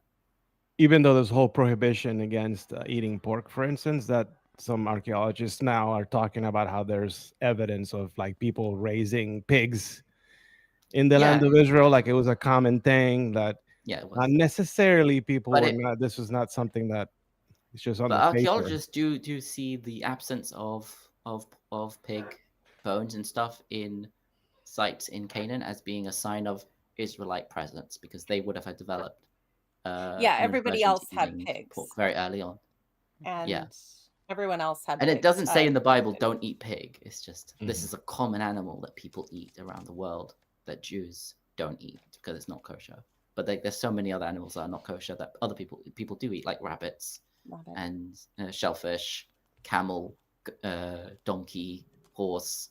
These are also not kosher, but people just think of pig as being so important because A, it's very common in farms to have pig, and 2, Muslims don't eat pigs specifically. And they're delicious. That's true. Church of Bacon for the win. I can recommend a couple of restaurants in Tel Aviv. I'm sorry, I shouldn't have interrupted. Do you still have a verse to read at the end? Yeah. Oh, yeah. Yes. Did you? Sorry. I stopped at 64, so I'll finish it up quick. So Solomon observed the feast at that time, and all Israel with him, a great assembly from the entrance of Hamath to the brook of Egypt before the Lord our God for 7 days and 7 more days, even 14 days. On the 8th day, he sent the people away, and they blessed the king. Then they went to their tents joyful and glad of the heart for all the goodness of the Lord had shown to David, his servant, and to all Israel, his people. Sounds like they just went into a meat coma and have no idea how long they were there. Peter asked a good question. He says, what did I mean when I see make a blessing when you see a monkey? Because a monkey is old slang for 500 pounds. And I'd say I think most people would make a blessing if they saw a monkey in that case as well. I was thinking of that when you said that. Guys are terrible. I've never called them I've never seen 500 pounds at one place, and I've never used any of that like Cockney slang for money. There's so many of them. The only one we use like commonly besides like quid is bob. Okay. Which originally meant a shilling, I think, but now it means a pound as well. So, yeah. The first part of this that Mark read, all I could think was, do you think this religion is just a degradation kink that went wrong? It might be Like, so the thing is, this section shares a lot of parallels with Deuteronomy 29. So like in Deuteronomy 29, and I think the first few verses of Deuteronomy 30, you could tell this is very Deuteronomistic in nature. It uses a lot of the same language, a lot of the same themes, references a lot of the same things, but it seems to be kind of adding on top of it. So like that portion in Deuteronomy would have been pretty old, right? I think that's still part of is that still part of the covenant code? Like the oldest layer, I think. So at least the law code in Deuteronomy, sorry, is what I should say, not covenant code. The law code in Deuteronomy is probably Deuteronomistic and pretty old. It was just like included in like the Torah, but that's a different story. But the thing is, this actually kind of changes a few things. So firstly, like notice how in verse 46, it says, so if they sin against you, for there is no one who does not sin. So that basically means they're gonna sin against you. So there's no if. It's not actually conditional. It just pretends to be conditional. When? Yeah, when. Yeah, they should just say when. So this was noted by a paper from J.G. McConville. The paper is called 1 Kings 8:46 through 53 and the Deuteronomic Hope. And this is in Cope or hope? Hope, but Cope is pretty funny. Hope is truer. This is I like that. This is in reconsidering Israel and Judah. So this is what he notes about. I'm just going to note one thing because he does have a full analysis, but I'm just going to note one thing here.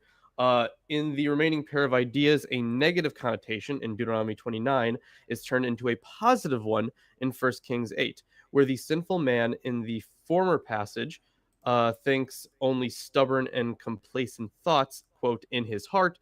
Solomon envisages the people, quote, laying their sin to heart in the sense of repenting. Where Deuteronomy 29 declares Yahweh unwilling to forgive the sinful man, Solomon appeals to him to do just that for the people.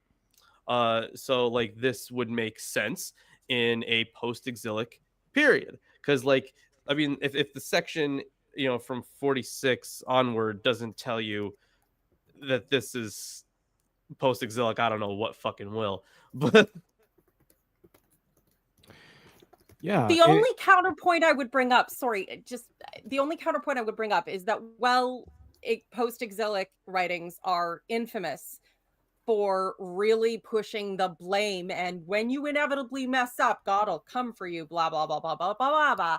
It's not the first time that technique is used. I think some of them, not necessarily this one, but some of them could, like in the Deuteronomistic, there was the North got punished because, so, you know, there's a lot of that Jeroboam. mixed in. Yeah, exactly. But because which of this, I'm very excited to get to.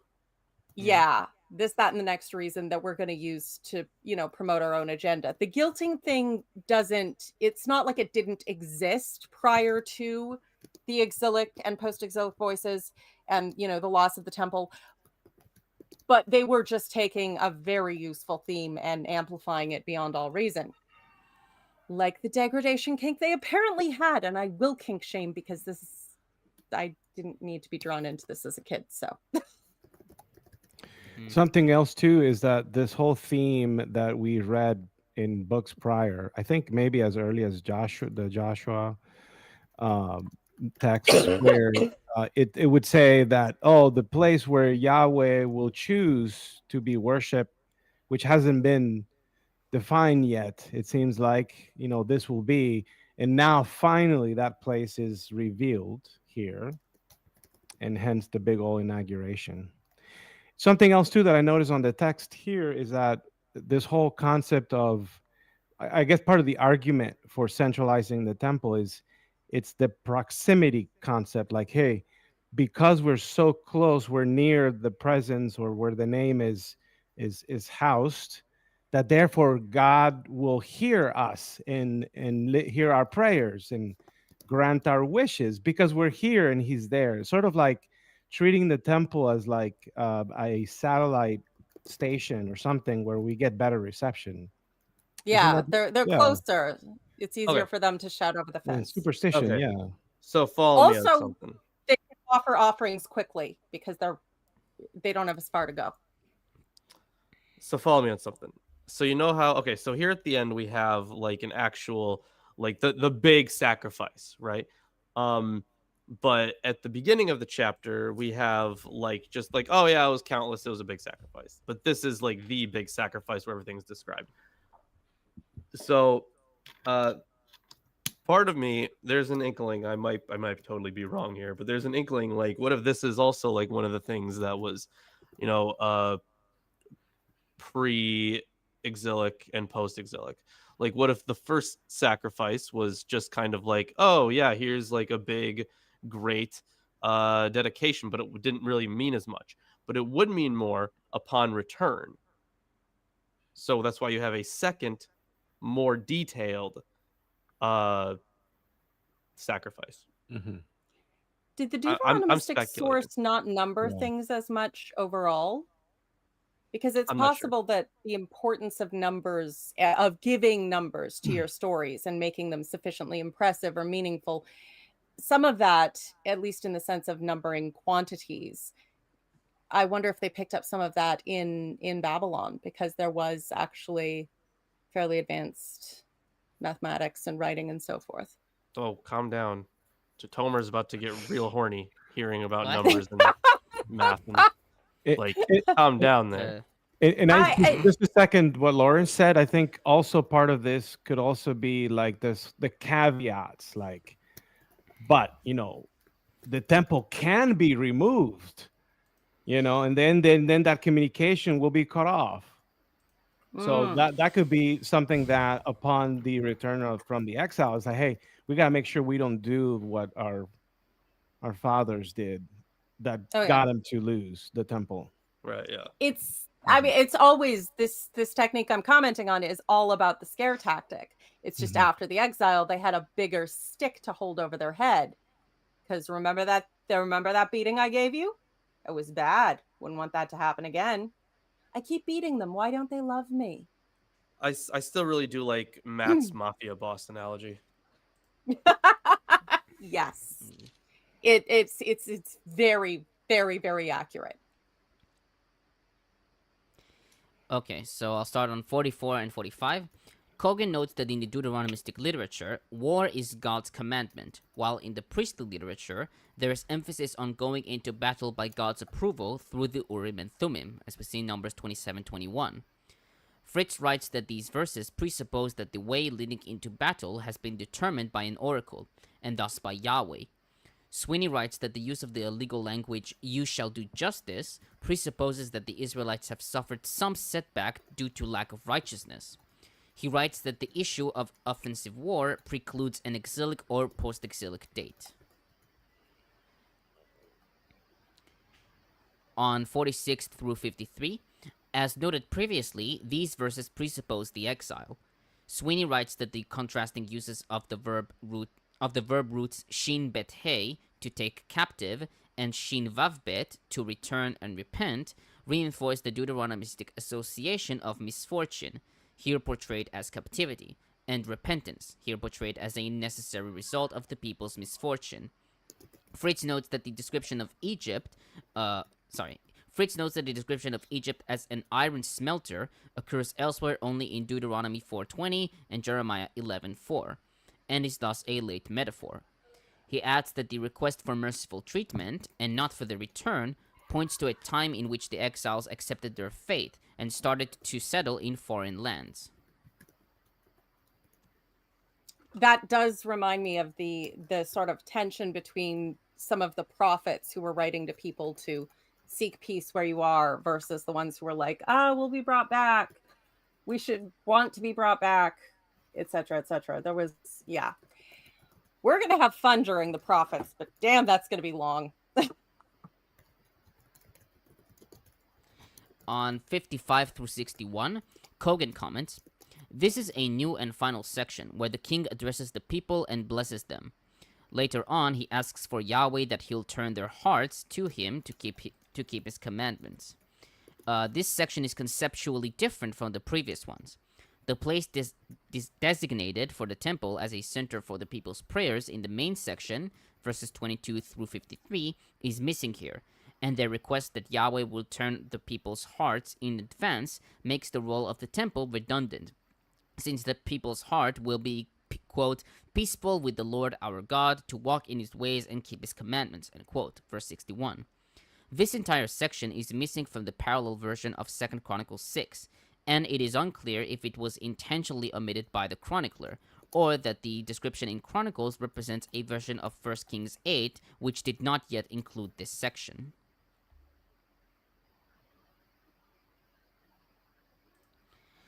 On verse 63, DeVries writes that the number of oxen and sheep is, quote, utterly fantastic, so that one scarcely blames the interpolator of verse 64 for inserting his notice about using the entire court, and not just the bronze altar, end quote. Fritz writes that the figure given for these sacrificial animals is, quote, grossly exaggerated, stretching beyond human imagination, but stressing once more the uniqueness of the temple, end quote. Sweeney writes that the quantity of sacrifices made over a 14-day period would feed some 100,000 to 200,000 people, with Jerusalem's population estimated from 100,000 to 400,000 by the 8th century BCE.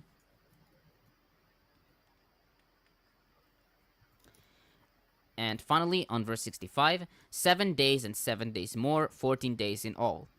According to the next verse, the people are sent home on the 8th day. Septuagint and the Lucanic recension have only 7 days. Cogan writes that this makes the inauguration of the temple coincide with the Feast of Booths.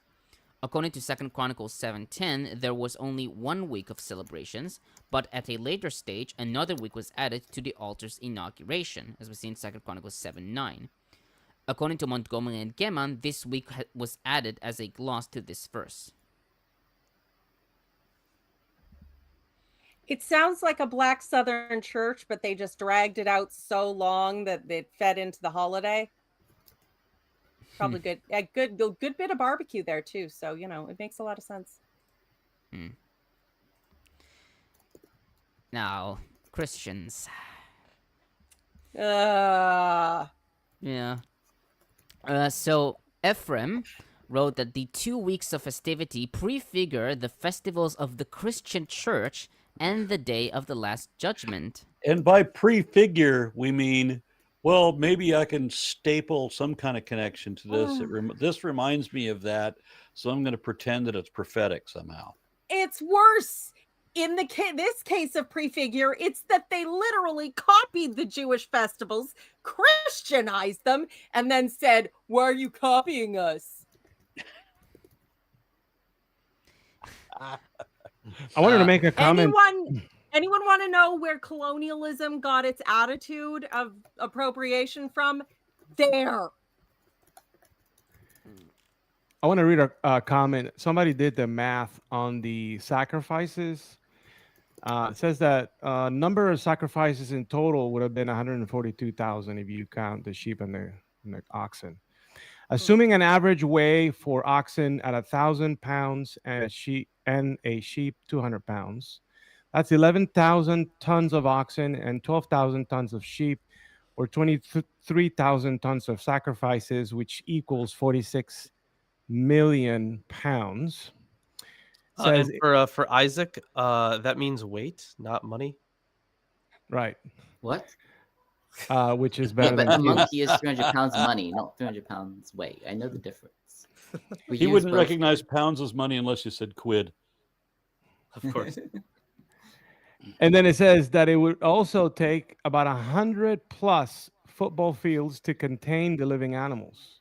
Solomon's temple was only a little over a third of an acre.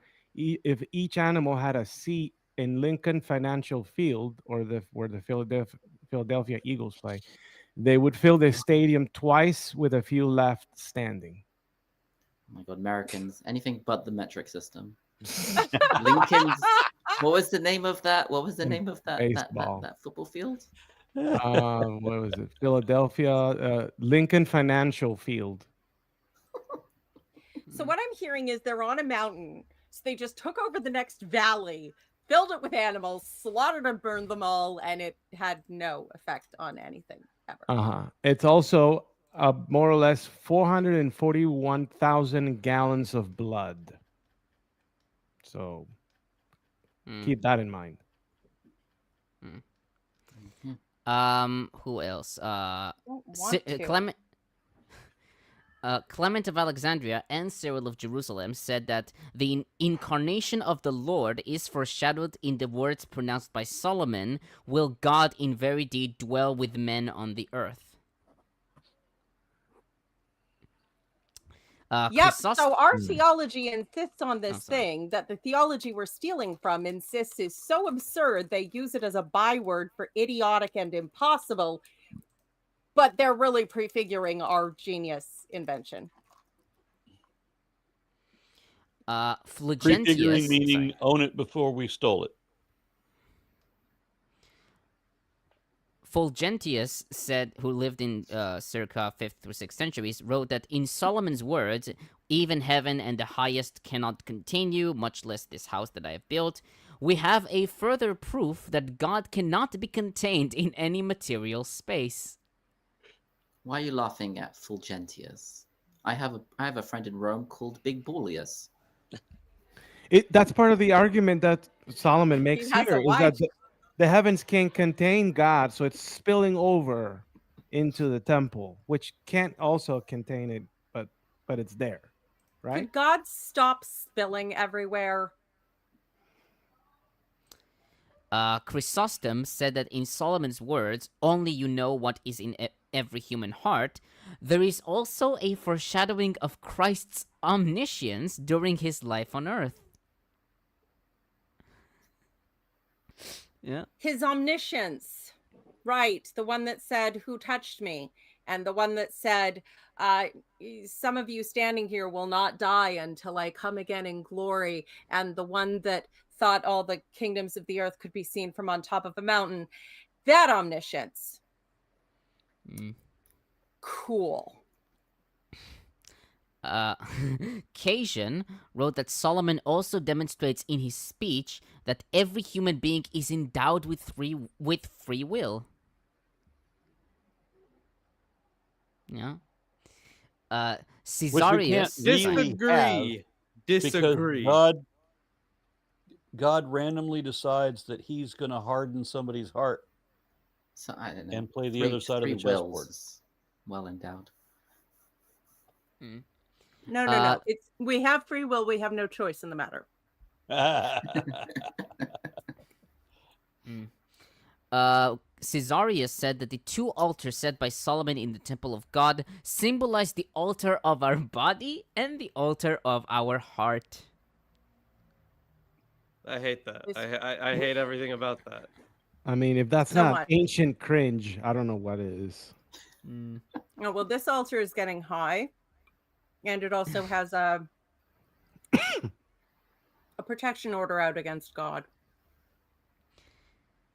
And finally, Bede wrote that Solomon, in dismissing the people who blessed the king and set out for their own dwellings joyfully, foreshadows Christ, who, after bringing to completion the gift of resurrection, dismisses his elect joyfully to their eternal dwelling places. That is reach even the right word anymore? It's like He was really happy when he killed you. You're not even dislocating your arm at this point. You're just going full plastic, man. it's like the guy, he's so high, he's trying to catch the moon by climbing a tree. It's like when I said last week that I would get high enough to see God and kick him in the nuts, because this is the weirdest timeline and I'm sick of it. It's like that. Like yeah. Opium is a hell of a drug. Christians, do any of the Christians talk about the large amount of sacrifices and like how, I don't know, Nope. Jesus is No. Oh, I don't know. it's like something about the loaves and the fishes in reverse, or I don't know. No. I think part of the Maybe Christian it's more of a argument is modern like, thing. look, this is greater because his sacrifice is in place of all other animal sacrifices that still wouldn't have satisfied Yahweh, but in him, it's all fulfilled. You know, so Well, they turn Blood on Although for the Yahweh blood prefers human sacrifice, right? of course, He does. and Mm. especially Blood for when the they're blood god. innocent person dies. That's always better. We have a comment from India? My Unfinished Journey who offers $2.22 and says, "Hail Nero, Aaron, and Panel, and hail guilt trips." I mean, we can see the origin of the Christian guilt trip here. It's interesting to watch the Good old monstrosity Nero, the develop. first Antichrist of men. Yes, very dramatic. Mhm. Who's the current one at the moment? AOC? I don't remember. Oh, no. I mean, it was Obama for a while. Sometimes, whenever the Pope says something actually decent, it's the Pope. I don't know if they have a current one And because Martin they're Luther. following. We Yeah. definitely have a current one. It's the one that, the Antichrist was that they will wear his mark on their forehead, and Yep. it's in the form of a red ball cap that says "Make America Great Again." And will suffer a mortal wound and be struck in the head and be all dramatic. Apparently, and bitch about Gorbachev it. was seen as the Antichrist because he has a. I got to birth share with you on that his there's head. this beautiful thing about Trump being the Antichrist. That's the thing about wearing the mark on the forehead. Oddly enough, is not listed there, but they list a whole bunch of other shit. I The saw most that, and obvious thing isn't there, but there's a whole bunch of other stuff I should share with you.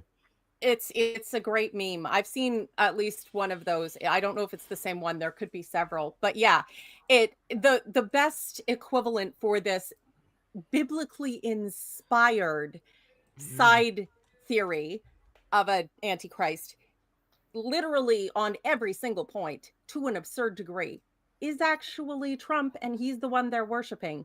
In decals, which replace him, Trump, for like verses that they use to refer to Jesus, which is cringe as hell, but also super creepy. Like other Christians are going, dude, what the fuck?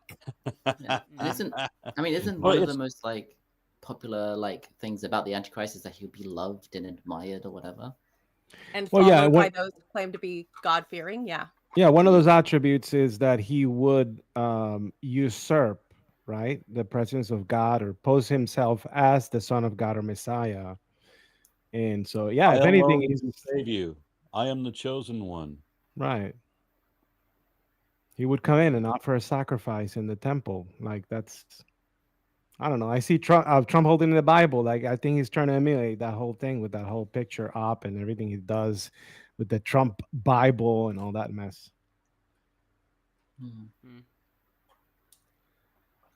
Yeah. Okay. Tomer, you Yeah, are. I'm done. Yeah. All right. So I'm gonna guess that we're probably not gonna go to 1 Kings 9 today. No, I gotta finish a paper that's due tonight. So Yeah. I gotta go get I ready don't think for we'll a be able to Krampus, cramp it in. Krampusnacht. Aw.